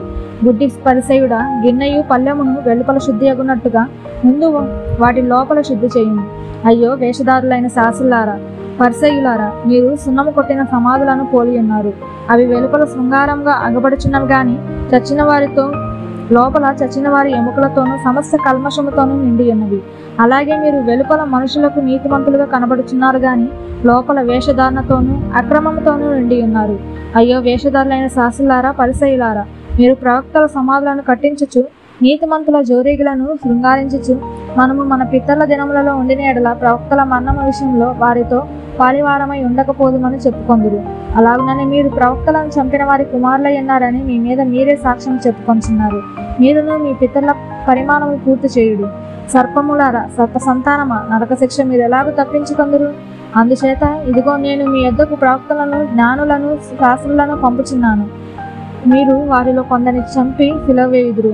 కొందరిని మీ సమాజ మందిరములలో కొరడాలతో కొట్టి పట్టణం నుండి పట్టణమునకు తరుముదురు. నీతిమంతుడైన హేబేలు రక్తం మొదలుకొని బలిపీఠమునకును దేవాలయముకును మధ్య మీరు చంపిన బరకియా కుమారుడగు జకర్యా రక్తము వరకు భూమి మీద చిందింపబడిన నీతిమంతుల రక్తమంతయు మీ మీదకి వచ్చును. ఇవన్నీ ఈ తరం వారి మీదకి వచ్చినని మీతో నిశ్చయంగా చెప్పుచున్నాను. యెరూషలేమా, యెరూషలేమా, ప్రవక్తలను చంపుచు నీ యొద్దకు పంపబడిన వారిని రాళ్లతో కొట్టుచున్న ఉండుదానా? కోడి తన పిల్లలను రొక్కల కిందకి ఎలాగో చేర్చుకొనెను, అలాగే నేనును నీ పిల్లలను ఎన్నో మార్లు చేర్చుకొనవలనని ఉంటిని గాని మీరు ఒల్లకపోతిరి. ఇదిగో మీ ఇల్లు మీకు విడవబడి ఉన్నది. ఇది మొదలుకొని ప్రభు పేరట వచ్చేవాడు స్తుతింపబడును గాకని మీరు చెప్పు వరకు నన్ను చూడరని మీతో నిశ్చయముగా చెప్పుచున్నాను. 24వ అధ్యాయం. యేసు దేవాలయం నుండి బయలుదేరి వెళ్ళుచుండగా ఆయన శిష్యులు ఆ దేవాలయపు కట్టడంలో ఆయనకు చూపింపవచ్చురి. అందుకు ఆయన, మీరు ఇవన్నీ చూచుచున్నారు కదా, రాతి మీద రాయి ఒకటైనను ఇక్కడ నిలిచి ఉండకుండా పడద్రోయబడునని మీతో నిశ్చయంగా చెప్పుచున్నానని వారితో అనెను. ఆయన ఒలివ కొండ మీద కూర్చుండి ఉన్నప్పుడు శిష్యులు ఆయన ఎదుకు ఏకాంతముగా వచ్చి, ఇవి ఎప్పుడు జరుగును? నీ రాకడకును ఈ యుగ సమాప్తికి సూచనలేవి మాతో చెప్పమనగా యేసు వారితో ఇట్లనెను, ఎవడును మిమ్మును మోసపరచకుండా చూచుకోండి. అనేకులు నా పేరట వచ్చి నేనే క్రీస్తునని చెప్పి పలువురిని మోసపరచెదరు. మరియు మీరు యుద్ధములను గూర్చి యుద్ధ సమాచారములను గూర్చి వినబోదురు. మీరు కలవరపడకుండా చూచుకోండి. ఇవి జరగవలసి ఉన్నవి గాని అంతం వెంటనే రాదు. జనము మీదకి జనమును, రాజ్యము మీదకి రాజ్యమును లేచును. అక్కడక్కడ కరువులను, భూకంపములను కలుగును. ఇవన్నీ వేదనలకు ప్రారంభము. అప్పుడు జనులు మిమ్మల్ని శ్రమల పాలు చేసి చంపెదరు. మీరు నా నామము నిమిత్తము సకల జనుల చేత ద్వేషింపబడుదురు. అనేకులు అభ్యంతరపడి ఒకరినొకడు అప్పగించి ఒకరినొకడు ద్వేషింతురు. అనేకులైన అబద్ధ ప్రవక్తలు వచ్చి పలువురిని మోసపరచెదరు. అక్రమము విస్తరించడం చేత అనేకుల ప్రేమ చల్లారును. అంతం వరకు సహించిన వాడెవడు వాడే రక్షింపబడును. మరియు ఈ రాజసువార్త సకల జనులకు సాక్షార్థమై లోకమంతటను ప్రకటింపబడును. అటు తర్వాత అంతం వచ్చును. కాబట్టి ప్రవక్త అయిన దానియేలు ద్వారా చెప్పబడిన నాశనకరమైన హేయ వస్తువు పరిశుద్ధ స్థలమందు నిల్చుట మీరు చూడగానే చదువువాడు గ్రహించును గాక. హృదయాల్లో ఉండువారు కొండలకు పారిపోవాలని, మిద్దె మీద ఉండువాడు తన ఇంటిలో నుండి ఏదైనా తీసుకొని పోవటకు దిగకూడదు. పొలంలో ఉండువాడు తన బట్టలు తీసుకొని పోవటకు ఇంటికి రాకూడదు. అయ్యో, ఆ దినములలో గర్భిణీలకును పాలిచ్చే వారికి శ్రమ. అప్పుడు మహాశ్రమ కలుగును గనుక మీరు పారిపోవట చలికాలం మందైనను విశ్రాంతి దినమందైనను సంభవింపకుండవాలని ప్రార్థించుడి. లోకారంభము నుండి ఇప్పటి వరకు అటు శ్రమ కలగలేదు, ఇక ఎప్పుడునూ కలగబోదు. ఆ దినములు తక్కువ చేయబడకపోయిన ఎడల ఏ శరీరం తప్పించుకొనడు. ఏర్పరచబడిన వారి నిమిత్తము ఆ దినములు తక్కువ చేయబడును. ఆ కాలమందు ఎవడైనను ఇదిగో క్రీస్తు ఇక్కడ ఉన్నాడు, అక్కడ ఉన్నాడు అని చెప్పిన ఎడల నమ్మకుడి. అబద్ధపు క్రీస్తులను, అబద్ధపు ప్రవక్తలను వచ్చి సాధ్యమైతే ఏర్పరచబడిన వారిని సహితము మోసపరచుటకై గొప్ప సూచక క్రియలను, మహత్కార్యములను కనపరచెదరు. ఇదిగో ముందుగా నేను మీతో చెప్పి ఉన్నాను. కాబట్టి ఎవరైనాను ఇదిగో అరణ్యంలో ఉన్నాడని మీతో చెప్పినను వెళ్ళకుడి, ఇదిగో లోపల గదిలో ఉన్నాడని చెప్పినను నమ్మకుడి. మెరుపు తూర్పున పుట్టి పడమటి వరకు ఎలాగో కనబడును, అలాగే మనుష్య కుమారుని రాకడయు నుండును. పీనుగు ఎక్కడ ఉన్నదో అక్కడ గద్దలు పోగవును. ఆ దినముల శ్రమ ముగిసిన వెంటనే చీకటి సూర్యుని కమ్మును, చంద్రుడు కాంతినివ్వడు, ఆకాశము నుండి నక్షత్రములు రాలును, ఆకాశమందుల శక్తులు కదిలింపబడును. అప్పుడు మనుష్య కుమారుని సూచన ఆకాశమందు కనబడును. అప్పుడు మనుష్య కుమారుడు ప్రభావముతోను మహామహిమతోను ఆకాశ మేఘారూఢుడై వచ్చుట చూచి భూమి మీదనున్న సకల గోత్రముల వారు రొమ్ము కొట్టుకొందురు. మరియు ఆయన గొప్ప బూరతోనూ తన దూతలను పంపును. వారు ఆకాశం యొక్క ఈ చివర నుండి ఆ చివర వరకును నలుదిక్కుల నుండి ఆయన ఏర్పరచుకొనిన వాడిని పోగు చేతురు. అంజూరపు చెట్టును చూచి ఒక ఉపమానము నేర్చుకోండి. అంజూరపు కొమ్మ లేతదై చిగురించినప్పుడు వసంతకాలము ఇంకా సమీపంగా ఉన్నదని మీకు తెలియను. ఆ ప్రకారమే మీరు ఈ సంగతులన్నీ జరుగుతూ చూచినప్పుడు ఆయన సమీపంలోనే ద్వారము దగ్గరనే ఉన్నాడని తెలుసుకోండి. ఇవన్నీ జరుగు వరకు ఈ తరము గతింపదని నిశ్చయంగా మీతో చెప్పుచున్నాను. ఆకాశమున భూమియు గతించును గాని నా మాటలు ఏ మాత్రమును గతింపవు. అయితే ఆ దినమును గూర్చి ఆ గడియను గూర్చి తండ్రి మాత్రమే ఎరుగును గాని ఏ మనుషుడైనను పరలోకమందలి దూతలైనను కుమారుడైనను ఎరుగరు. నోవాహు దినములు ఎలాగుండెను, మనుష్య కుమారుని రాకడయు అలాగే ఉండెను.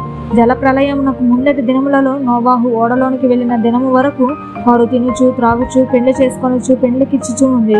జల ప్రళయం వచ్చి అందరినీ కొట్టుకొని పోవు వరకు ఎరగకపోయేది. అలాగుననే మనుష్య కుమారుని రాకడ ఉండును. ఆ కాలమున ఇద్దరు పొలములో ఉండదు, ఒకడు తీసుకొని పోబడును, ఒకడు విడిచిపెట్టబడును. ఇద్దరు స్త్రీలు తిరగలి విసురుచుందురు, ఒకటి తీసుకొని పోబడును, ఒకటి విడిచిపెట్టబడును. కావున ఏ దినమున మీ ప్రభువు వచ్చునో మీకు తెలియదు గనుక మెలకువగా ఉండుడి. ఏ జామున దొంగ వచ్చునో ఇంటి యజమానునికి తెలిసి ఉండినేడల అతడు మెలకువగా ఉండి తన ఇంటికి కన్నము వెయ్యనియడని మీరు ఎరుగుదురు. మీరు అనుకున్నని గడియలో మనుష్య కుమారుడు వచ్చును గనుకనే మీరును సిద్ధముగా ఉండుడి. యజమానుడు తన ఇంటి వారికి తగిన వేళ అన్నం పెట్టుటకు వారిపైన ఉంచిన నమ్మకమైన వాడును బుద్ధిమంతుడైన దాసుడెవడు? యజమానుడు వచ్చినప్పుడు ఏ దాసుడు ఇలాగూ చేయుచుండుట అతడు కనుగొనును, ఆ దాసుడు ధన్యుడు. అతడు తన యావదాస్తి మీద వాని నుంచినని మీతో నిశ్చయంగా చెప్పుచున్నాను. అయితే దుష్టుడైన ఒక దాసుడు నా యజమానుడు ఆలస్యం చేస్తున్నాడని తన మనసులో అనుకుని తన తోటి దాసులను కొట్ట మొదలుపెట్టి త్రాగుబోతులతోనూ తినుచూ తాగుచూనుంటే, ఆ దాసుడు కనిపెట్టని దినములలో వాడు అనుకోనని గడియలోను వాని యజమానుడు వచ్చి వారిని నరికించి వేషధారులతో కూడా వానికి పాలు నియమించును. అక్కడ ఏడ్పును పండ్లు కొరకటయు ఉండును. 25వ అధ్యాయము. పరలోక రాజ్యము తమ దివిటీలు పట్టుకొని పెండ్లి కుమారుని ఎదుర్కొనుటకు బయలుదేరిన 10 మంది కన్యకలను పోలి ఉన్నది. వీరిలో 5 బుద్ధి లేనివారు, 5 బుద్ధి గలవారు. బుద్ధి లేనివారు తమ దివిటీలు పట్టుకొని తమతో కూడా నూనె తీసుకొని పోలేదు. బుద్ధి గలవారు తమ దివిటీలతో కూడా సిద్ధలలో నూనె తీసుకొని పోయిరి. పెండ్లి కుమారుడు ఆలస్యము చేయగా వారందరూ కునికి నిద్రించిరి. అర్ధరాత్రి వేళ ఇదిగో పెండ్లి కుమారుడు, అతనిని ఎదుర్కొన రండి అను కేక వినబడెను. అప్పుడు ఆ కన్యకలందరూ లేచి తమ దివిటీలు చక్కపరిచిరి. గాని బుద్ధి లేనివా ఆ కన్యకలు, మా దివిటీలు ఆరిపోవచ్చును గనుక మీ నూనెలో కొంచెం మాకు ఇవ్వడని బుద్ధిగల వారిని అడిగిరి. అందుకు బుద్ధిగల కన్యకులు, మాకును మీకును ఇది చాలదేమో, మీరు అమ్మవారి ఎద్దకు పోయి కొనుక్కొనుడని చెప్పిరి. వారు కొనబోచుండగా పెండ్లి కుమారుడు వచ్చును.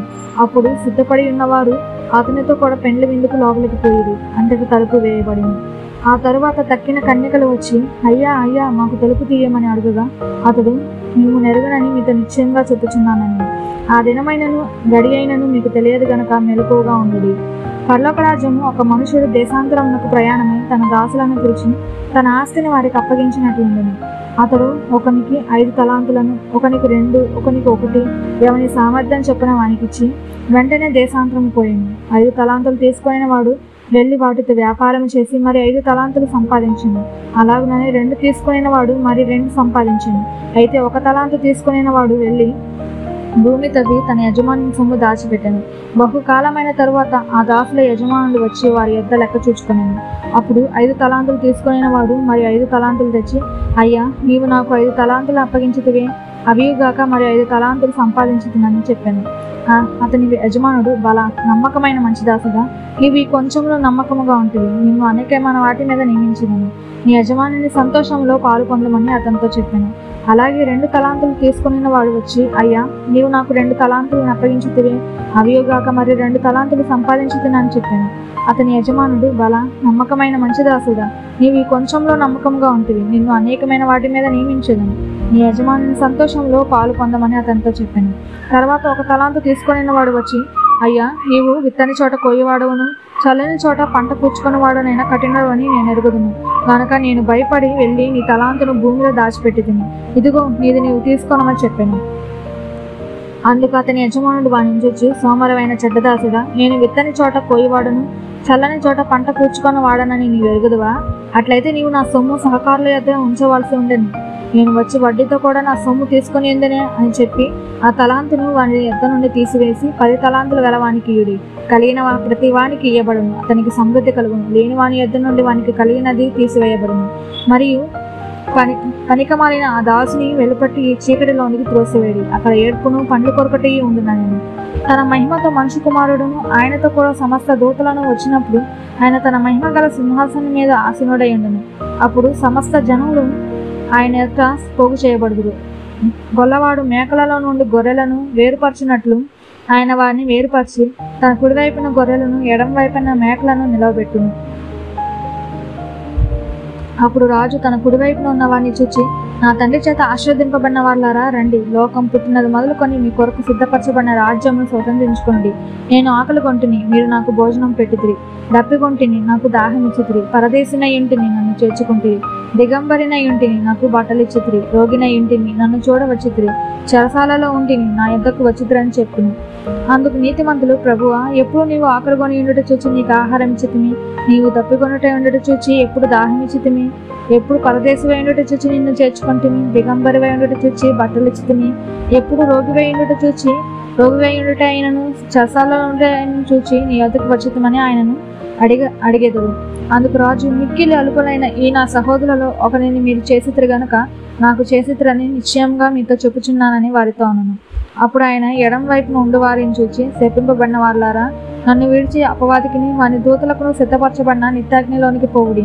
నేను ఆకలి కొంటిని, మీరు నాకు భోజనం పెట్టలేదు, తప్పికొంటిని, మీరు నాకు దాహం ఇయ్యలేదు, పరదేశినై ఇంటిని మీరు నన్ను చేర్చుకొనలేదు, దిగంబరినై ఇంటిని మీరు నాకు బట్టలు ఇయ్యలేదు, రోగినై చెరసాలలో ఉంటిని మీరు నన్ను చూడరాలేదని చెప్పును. అందుకు వారు, ప్రభువా, మేమెప్పుడు నీవు ఆకలిగొని ఎండుటైనను, దప్పికొని ఎండుటైనను, పరదేశివై ఉండుటైనను, దిగంబరివై ఉండుటైనను, రోగివై ఉండుటైనను, చెరసాలలో ఉండుటైనను చూచి నీకు ఉపచారం చేయకపోతేమని ఆయనను అడిగేది. అందుకైన మిక్కిలి అల్పులైన వీరిలో ఒక్కనినైనను మీరు ఇలాగ చేయలేదు గనక నాకు చేయలేదని మీతో నిశ్చయంగా చెప్పుచున్నానని వారితో అనను. వీరు నిత్య శిక్షకును నీతిమంతులు నిత్య జీవమును పొందుదురు. వీరు నిత్య శిక్షకును నీతిమంతులు నిత్య జీవమునకును పోవుదురు.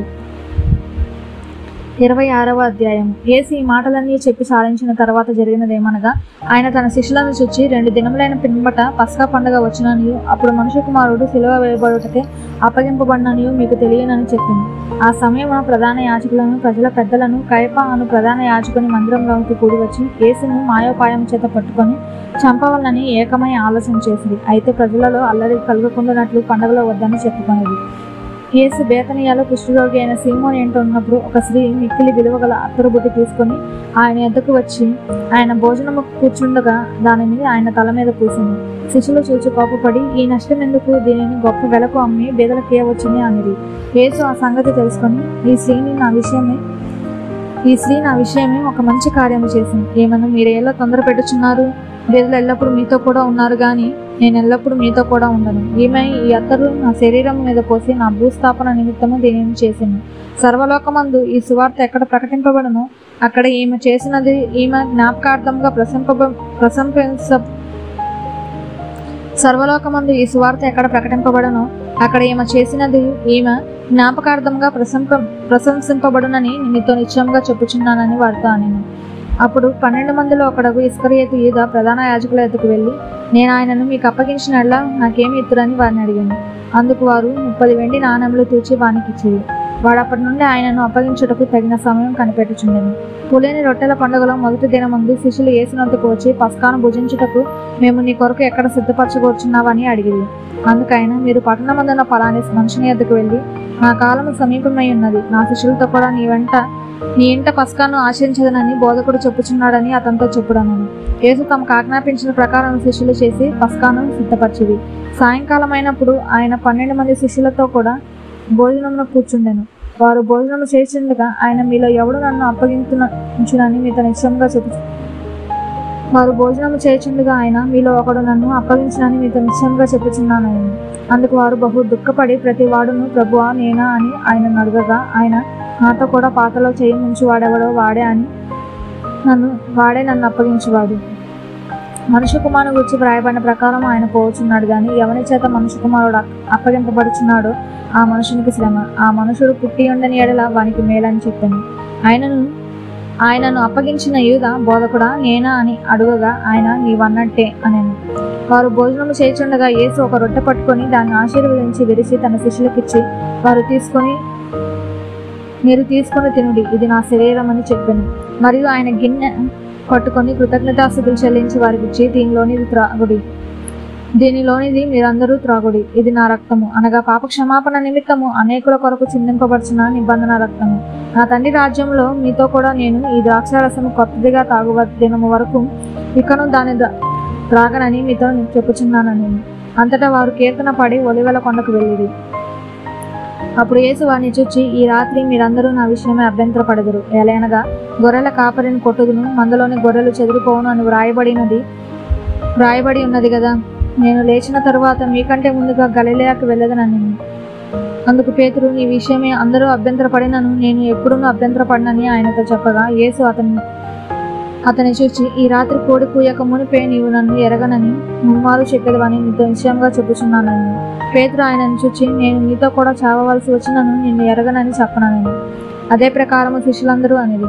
అంతటా యేసు వారితో కూడా గెత్సెమనే అనబడిన చోటికి వచ్చి, నేను అక్కడికి వెళ్ళి ప్రార్థన చేసి వచ్చే వరకు మీరు ఇక్కడ కూర్చుండడని శిష్యులతో చెప్పి, పేతురును జెబెదయి 2 కుమారులను వెంటబెట్టుకొని పోయి దుఃఖపడుటకును చింతాక్రాంతుడగుటకును మొదలుపెట్టెను. అప్పుడు యేసు, మరణమగునంతగా నా ప్రాణం బహు దుఃఖంలో మునిగి ఉన్నది, మీరు ఇక్కడ నిలిచి నాతో కూడా మెలకువగా ఉండడని వారితో చెప్పి కొంత దూరం వెళ్ళి సాగిలపడి, నా తండ్రి, సాధ్యమైతే ఈ గిన్నె నా యొద్ద నుండి తొలగిపోనిమ్ము, అయినను నా ఇష్ట ప్రకారము కాదు నీ చిత్త ప్రకారమే కానిమ్మని ప్రార్థించింది. ఆయన మరలా శిష్యుల ఎదుకు వచ్చి వారు నిద్రించుట చూచి, ఒక గడి అయినను నాతో కూడా మేల్కొని ఉండలేరా? మీరు శోధనలో ప్రవేశింపకుండానట్లు మెలకువగా ఉండి ప్రార్థన చేయుడి. ఆత్మ సిద్ధమే గాని శరీరము బలహీనమని పేతురుతో చెప్పి మరలా రెండవసారి వెళ్ళి, నా తండ్రి, నేను దీనిని త్రాగితేనే గాని ఇది నా యొద్ద నుండి తొలగిపోవుట సాధ్యము కాని ఎడల నీ చిత్తమే సిద్ధించునుగాక అని ప్రార్థించి తిరిగి వచ్చి వారు మరలా నిద్రించుట చూచింది. ఏలైనగా వారి కన్నులు భారముగా ఉండేది. ఆయన వారిని మరలా విడిచి వెళ్ళి ఆ మాటలే చెప్పుచు 3వ మారు ప్రార్థన చేసింది. అప్పుడు ఆయన తన శిష్యుల యొద్దకు వచ్చి, ఇక నిద్రపోయి అలసట తీర్చుకోండి, ఇదిగో ఆ గడియ వచ్చి ఉన్నది. మనుష్య కుమారుడు పాపుల చేతికి అప్పగింపబడుచున్నాడు, లేండి వెలుదము, ఇదిగో నన్ను అప్పగించువాడు సమీపించి ఉన్నాడని వారితో చెప్పింది. ఆయన ఇంకనూ మాటలాడుచుండగా 12 మందిలో ఒకడగు యూదా వచ్చింది. వానితో కూడా బహుజన సమూహము కత్తులు గుదియలు పట్టుకొని ప్రధాన యాజకుల యొద్ద నుండి ప్రజల పెద్దల యొద్ద నుండి వచ్చింది. ఆయనను అప్పగించేవాడు, నేనెవరిని ముద్దు పెట్టుకొందునో ఆయనే యేసు, ఆయనను పట్టుకొనుడని వారికి గుర్తు చెప్పి వెంటనే యేసు నద్దకు వచ్చి, బోధకుడా, నీకు శుభమని చెప్పి ఆయనను ముద్దు పెట్టుకున్నాడు. యేసు, చెలికాడా, నీవు చేయవచ్చినది చేయమని అతనితో చెప్పగా వారు దగ్గరకు వచ్చి ఆయన మీద పడి ఆయనను పట్టుకున్నది. ఇదిగో యేసుతో కూడా ఉన్న వారిలో ఒకడు చెయ్యి చాపి కత్తి దూసి ప్రధాన యాజకుని దాసుని కొట్టి వాని చెవి తెగ నరికివేను. యేసు, నీ కత్తి వరలో తిరిగి పెట్టుము. కత్తి పట్టుకొని వారందరూ కత్తి చేతని నశింతురు. ఈ సమయమున నేను నా తండ్రిని వేడుకొనలేననియు, వేడుకొని ఎడల ఆయన 12 సేనా పుష్యముల కంటే ఎక్కువ మంది దూతలను ఇప్పుడే నాకు పంపడనియు నీవు అనుకొనిచున్నావా? నేను వేడుకొనిన ఎడల ఇలాగూ జరగవలనను లేఖనం ఎలాగూ నెరవేరనని అతనితో చెప్పాను. ఆ గడియలోని యేసు జనసమూహములను చూచి, బందిపోటు దొంగ మీదకి వచ్చినట్టు కత్తులతోనూ గుదియలతోనూ నన్ను పట్టుకొని వచ్చితురా? నేను అనుదినము దేవాలయంలో కూర్చుండి బోధించుచున్నప్పుడు మీరు నన్ను పట్టుకొనలేదు. అయితే ప్రవక్తల లేఖనములు నెరవేరినట్లు ఇదంతయు జరిగినని చెప్పాను. అప్పుడు శిష్యులందరూ ఆయనను విడిచి పారిపోయేది. యేసును పట్టుకొనిన వారు ప్రధాన యాజకుడైన కయపా యొద్దకును ఆయనను తీసుకొని పోగా అక్కడ శాస్త్రులను పెద్దలను కూడి ఉండేది. పేతురు ప్రధాన యాజకుని ఇంటి ముంగిటి వరకు ఆయనను దూరం నుండి వెంబడించి లోపలికి పోయి దీని అంతం ఏమవునో చూడవాలని బంట్రోట్లతో కూడా కూర్చుండెను. ప్రధాన యాజకులను సభ వారందరూ యేసును చంపవాలని ఆయనకు విరోధంగా అబద్ధ సాక్ష్యము వెతుకుచుందిరు గాని అబద్ధ సాక్షులు అనేకులు వచ్చినను సాక్ష్యం ఏమీ దొరకలేదు. తుదకు 2 మనుషులు వచ్చి, వీడు దేవాలయం పడగొట్టి 3 దినములలో దాన్ని కట్టగలనని చెప్పనండి. ప్రధాన యాజకుడు లేచి, నీవు ఉత్తరమేమీ చెప్పవా? వీరు నీ మీద పలుకుచున్న సాక్ష్యమేమని అడుగుగా యేసు ఊరుకున్నాడు. అందుకు ప్రధాన యాజకుడు ఆయనను చూచి, నువ్వు దేవుని కుమారుడైన క్రీస్తు అయితే ఆ మాట చెప్పమని జీవం గల దేవుని తోడని నీకు ఆనబెట్టుచున్నాను. అందుకు యేసు, నీవన్నట్టే, ఇది మొదలుకొని మనుష్య కుమారుడు సర్వశక్తిని కుడిపాసన కూర్చుండటయు ఆయన మెగారుడే వచ్చుటయు మీరు చూపులని చెప్పగా ప్రధాన యాజకుడు తన వస్త్రము చింపుకొని, వీడు దేవదూషణ చేసింది, మనకి సాక్షులతో పని ఏమి? ఇదిగో ఈ దూషణ మీరు ఇప్పుడు ఉన్నారు, మీకేమి తోచుతున్నదని అడిగింది. అందుకు వారు, వీడు మరణమునకు పాత్రుడన్నారు. అప్పుడు వారు ఆయన ముఖం మీద ఉండి వేసి ఆయనను గుద్దుడు. కొందరు ఆయనను అరచేతులతో కొట్టి, క్రీస్తు, నిన్ను కొట్టిన వాడెవడో ప్రవచించుకున్నాడు. పేతురు వెలుపటి ముంగిట కూర్చుండి ఉండగా ఒక చిన్నది అతని యొద్దకు వచ్చి, నీవు గలిలయుడగు యేసుతో కూడా ఉంటివి కదా ఆయన. అందుకు అతడు, నేను ఉండలేదు, నీవు చెప్పు సంగతి నాకు తెలియదని అందరి ఎదుట చెప్పింది. అతడు నడవలోనికి వెళ్ళిన తర్వాత మరి ఒక చిన్నది అతన్ని చూచి, వీడును నజరేయుడగు యేసుతో కూడా ఉండనని అక్కడి వారితో చెప్పగా అతడు ఒట్టు పెట్టుకొని, నేను ఉండలేదు, ఆ మనుషుని నేను ఎరగనని మరలా చెప్పాను. కొంతసేపు అయిన తర్వాత అక్కడ నిలిచి ఉన్న వారు పేతురు వద్దకు వచ్చి, నిజమే, నీవును వారిలో ఒకడవే, నీ పలుకు నిన్ను గురించి సాక్ష్యం ఇచ్చుచున్నదని అతనితో చెప్పి. అందుకు అతడు, ఆ మనుషుని నేను ఎరగనని చెప్పి శపించుకొనుటకును ఒట్టు పెట్టుకొనుటకును మొదలుపెట్టింది. వెంటనే కోడి కూసింది. కనుక కోడి కూయక మునుపు నీవు నన్ను ఎరగవని ముమ్మారు చెప్పేదవని యేసు తనతో అన్న మాట పేతురు జ్ఞాపకం తెచ్చుకొని వెలుపలకు పోయి సంతాపపడి ఏడ్చింది. 27వ అధ్యాయం. ఉదయమైనప్పుడు ప్రధాన యాజకులను ప్రజల పెద్దలందరినీ యేసును చంపింపవాలని ఆయనకు విరోధముగా ఆలోచన చేసి ఆయనను బంధించుకు తీసుకొని పోయి అధిపతి అయిన పొంతు పిలాతునకు అప్పగించింది. అప్పుడు ఆయనను అప్పగించిన యూదా ఆయనకు శిక్ష విధింపబడగా చూసి పశ్చాత్తాపడి ఆ 30 వెండి నాణములు ప్రధాన యాజకుల ఎద్దుకును పెద్దల ఎద్దుకును మరలా తెచ్చి, నేను నిరపరాధ రక్తమును అప్పగించి పాపం చేసేదనని చెప్పింది. వారు, దానితో మాకేమి, నీవే చూచుకోమని చెప్పగా అతడు ఆ వెండి నాణములు దేవాలయంలో పారవేసి పోయి ఊరి పెట్టుకొని, ప్రధాన యాజకులు ఆ వెండి నాణములు తీసుకొని, ఇది రక్తక్రయ ధనము గనక వీటిని కానుక పెట్టెలో వేయ తగదని చెప్పుకుంది. కాబట్టి వారు ఆలోచన చేసి వాటినిచ్చి పరదేశులను పాతిపెట్టుటకు కుమ్మరవాణి పొలము కొనిది. అందువలన నేటి వరకు ఆ పొలము రక్త పొలం అనబడుచున్నది. అప్పుడు విలువ కట్టబడిన వాని అనగా ఇశ్రాయేలీలో కొందరు విలువ కట్టిన వాని క్రయధనమైన 30 వెండి నాణములు తీసుకుని, ప్రభు నాకు నియమించిన ప్రకారము వాటిని కుమ్మరి వాని పొలంకిచ్చిరి అని ప్రవక్త అయిన ఇర్మియా ద్వారా చెప్పబడిన మాట నెరవేరెను. యేసు అధిపతి ఎదుట నిలిచెను. అప్పుడు అధిపతి, యూదుల రాజువు నీవేనా అని ఆయనను అడగగా, యేసు అతని నుంచి వచ్చి, నీవన్నట్టే అనెను. ప్రధాన యాజకులను పెద్దలను ఆయన మీద నేరం మోపినప్పుడు ఆయన ప్రత్యుత్తరం ఏమీ ఇయ్యలేదు. కాబట్టి పిలాతు, నీ మీద వీరెన్ని నేరములు మోపుచున్నారో నీవు వినలేదా అని ఆయనను అడిగాను. అయితే ఆయన ఒక్క మాట ఆయనను అతనికి ఉత్తరం ఇయ్యలేదు కనుక అధిపతి మిక్కిలి ఆశ్చర్యపడెను. జనులు కోరుకొనిన ఒక ఖైదీని పండుగలో విడుదల చేయట అధిపతికి వాడుక. ఆ కాలమందు బరబ్బా అను ప్రసిద్ధుడైన ఒక ఖైదీ చెరసాలలో ఉండెను. కాబట్టి జనులు కూడి వచ్చినప్పుడు పిలాతు, నేనెవరిని విడుదల చేయవాలని మీరు కోరుచున్నారు, బరబ్బానా లేక క్రీస్తు అనబడిన యేసునా అని వారిని అడిగాను. ఎలయనగా వారు అసూయ చేత ఆయనను అప్పగించురని అతడు ఎరిగి ఉండెను. అతడు న్యాయపీఠం మీద కూర్చుండి ఉన్నప్పుడు అతని భార్య, నీవు ఆ నీతిమంతుని జోలికి పోవద్దు, ఈ పొద్దు ఆయనను కూర్చుని నేను కలలో మిక్కిలి బాధపడితినని అతని యొద్దకు వర్తమానం పంపాను. ప్రధాన యాజకులను పెద్దలను బరబ్బాను విడిపించమని అడుగుటకును యేసును సంహరించుటకును జనసమూహములను ప్రేరేపించింది. అధిపతి, ఈ ఇద్దరిలో నేనెవరిని విడుదల చేయాలని మీరు కోరుచున్నారని వారిని అడగగా వారు బరబ్బానే అనిరి. అందుకు పిలాతు, అలాగైతే క్రీస్తు అనబడిన యేసుని ఏమి చేతునని వారిని అడగగా సిలువ వేయమని అందరూ చెప్పిరి. అధిపతి, ఎందుకు ఇతడు ఏ దుష్కార్యము చేసినని అడగగా వారు సిలువ వేయమని మరి ఎక్కువగా కేకలు వేసిరి. పిలాతు అలరి ఎక్కువ చిన్నదే గాని తన వలన ప్రయోజనం ఏమీ లేదని గ్రహించి నీళ్లు తీసుకొని జనసమూహం ఎదుట చేతులు కడుక్కొని, ఈ నీతిమంతుని రక్తమును గుచ్చి నేను ఎరపరాదిని, మీరే చీర్చుకొనుడని చెప్పాను. అందుకు ప్రజలందరూ, వాని రక్తము మా మీదను మా పిల్లల మీదను ఉండును కాకనిది. అప్పుడు అతడు వారు కోరినట్టే బరబ్బాను వారికి విడుదల చేసి యేసును కొరడాలతో కొట్టించే సిలువ వేయని అప్పగించాను. అప్పుడు అధిపతి యొక్క సైనికులు యేసును అధికార మందిరంలోనికి తీసుకుని పోయి ఆయన యొద్ద సైనికులందరినీ సమకూర్చిరి. వారు ఆయన వస్త్రములు తీసివేసి ఆయనకు ఎర్రని అంగి తొడిగించి ముళ్ళ కిరీటమును అల్లి ఆయన తలకు పెట్టి ఒక రెల్లు ఆయన కుడి చేతిలో ఉంచి ఆయన ఎదుట మోకాళ్ళుని, యూదుల రాజా మీకు శుభమని ఆయనను అపహసించి ఆయన మీద ఉమ్మివేసి ఆ రేళ్లను తీసుకొని దానితో ఆయన తల మీద కొట్టిరి. ఆయనను అపహసించిన తరువాత ఆయన మీదనున్న అంగీని తీసివేసి ఆయన వస్త్రములు ఆయనకు తొడిగించి సిలువ వేటకు ఆయనను తీసుకొని పోయి వారు వెలుచుండగా కురేనీయుడైన సీమోనను ఒకడు కనబడగా ఆయన సిలువ మోయటకు అతన్ని బలవంతము చేసిరి. వారు కపాల స్థలమును అద్దమిచ్చి గొల్గొతా అనబడిన చోటుకి వచ్చి చేదు కలిసిన ద్రాక్షారసమును ఆయనకు త్రాగనిచ్చేది గాని ఆయన దాన్ని రుచి చూచి త్రాగనొల్లకపోయింది. వారు ఆయనను సిలువ వేసిన పిమ్మట చీట్లు వేసి ఆయన వస్త్రములు పంచుకొనిది. అంతటా వారు అక్కడ కూర్చుండి ఆయనకు కావలి ఉండేది. ఇతడు యూదుల రాజైన యేసు అని ఆయన మీద మోపబడిన నేరము వ్రాసి ఆయన తలకు పైగా ఉంచుడు. మరియు కుడివైపున ఒకడును ఎడమ వైపున ఒకడును ఇద్దరు బందిపోటు దొంగలు ఆయనతో కూడా సిలువ వేయబడివి. ఆ మార్గమున వెలుచుండిన వారు తలలూచుచు, దేవాలయమును పడగొట్టి 3 దినములలో కొట్టువాడా, నిన్ను నీవే రక్షించుకొను, నీవు దేవుని కుమారుడవైతే సిలువ మీద నుండి దిగుమని చెప్పుచు ఆయనను దూషించిరి.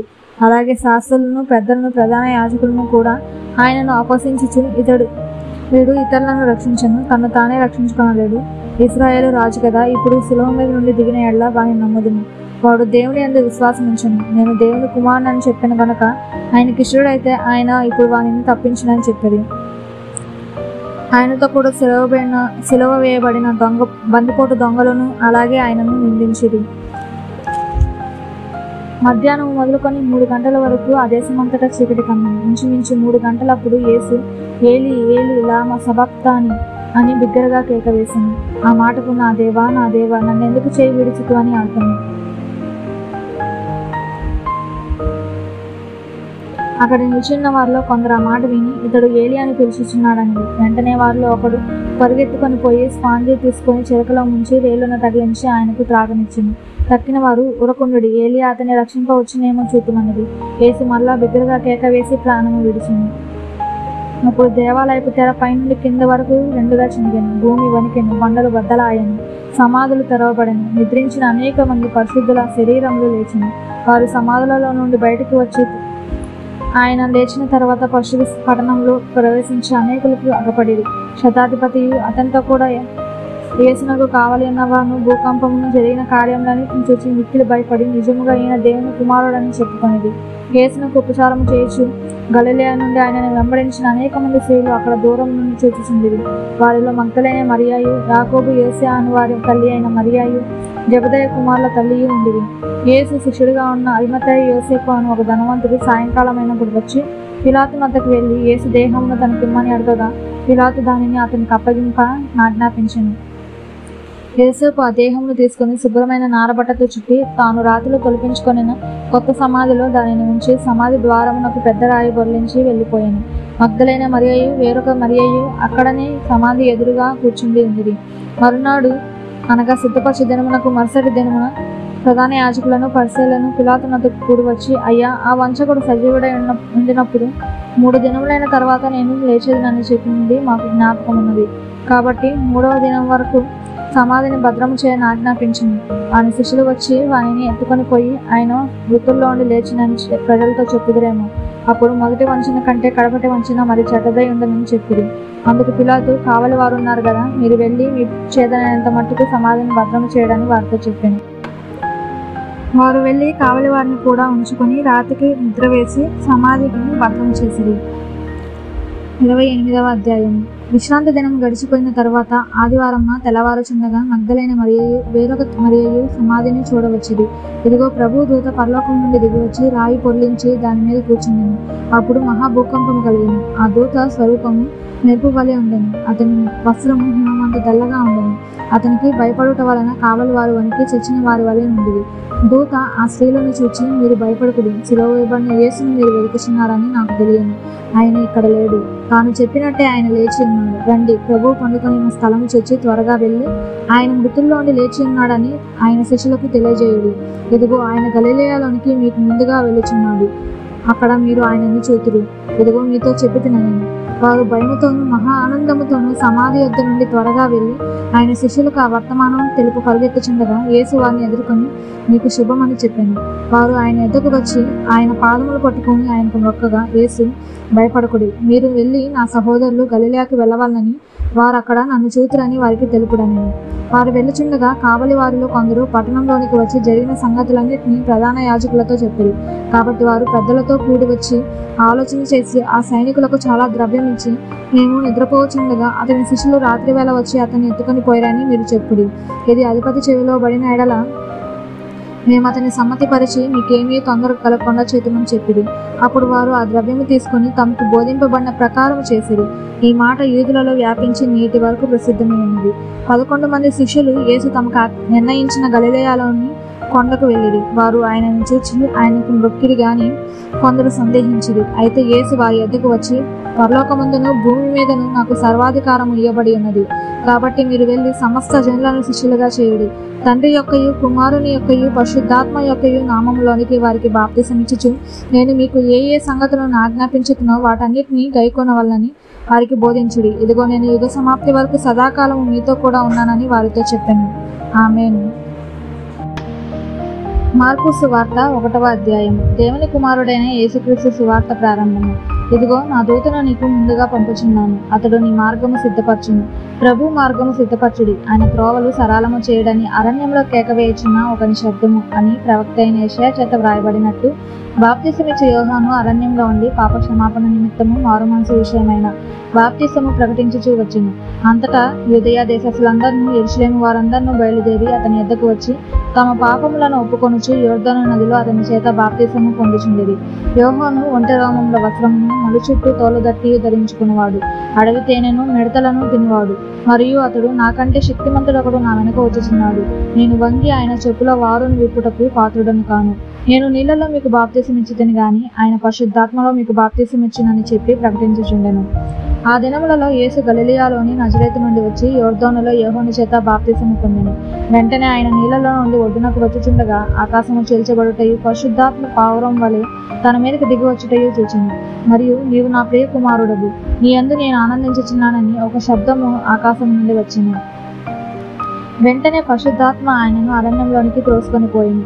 ఆయన సాతాను చేత శోధింపబడుచు అరణ్యంలో 40 దినములు అడవి మృగములతో కూడా ఉండెను.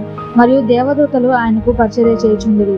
యోహాను చెరపట్టబడిన తరువాత యేసు కాలము సంపూర్ణమై ఉన్నది, దేవుని రాజ్యము సమీపించి ఉన్నది, మారు మనసు పొంది సువార్త నమ్ముడని చెప్పుచు దేవుని సువార్త ప్రకటించుచు గలిలయకు వచ్చింది. ఆయన గలిలయ సముద్ర తీరమున వెలుచుండగా సీమోను సహోదరుడగు ఆంద్రేయాయు సముద్రంలో వలవేయుట చూచెను. వారు జాలరులు. యేసు, నా వెంబడి రండి, నేను మిమ్మల్ని మనుషులను పట్టు జాలర్లుగా చేసేదినని వారితో చెప్పాను. వెంటనే వారు తమ వలలు విడిచి ఆయనను వెంబడించిరి. ఆయన ఇంకా కొంత దూరం వెళ్లి జెబెదయి కుమారుడగు యాకోబును అతని సహోదరుడగు యోహానును చూచెను. వారు దోణిలో ఉండి తమ వలలు బాగు చేసుకొని చుండిరి.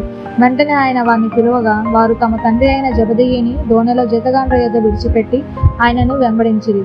అంతటా వారు కపెర్నహూములోనికి వెళ్ళిరి. వెంటనే ఆయన విశ్రాంతి దినమున సమాజ మందిరంలోనికి పోయి బోధించెను. ఆయన శాస్త్రుల వలె గాక అధికారము గలవాని వలె వారికి బోధించను గనుక వారు ఆయన బోధకు ఆశ్చర్యపడిరి. ఆ సమయమున వారి సమాజ మందిరంలో అపవిత్రాత్మ పట్టిన మనుషుడొకడుండెను. వాడు, నజరేయుడవగు యేసు, మాతో నీకేమి, మమ్మను నశింపచేయుటకు వచ్చితివా? నీవెవడవో నాకు తెలియను, నీవు దేవుని పరిశుద్ధుడవు అని కేకలు వేసింది. అందుకు యేసు, ఊరకుండుము, వానిని విడిచిపోమ్మని దానిని గద్దింపగా ఆ అపవిత్రాత్మ వానిని వెలువెలలాడించి పెద్ద కేక వేసి వానిని విడిచిపోయింది.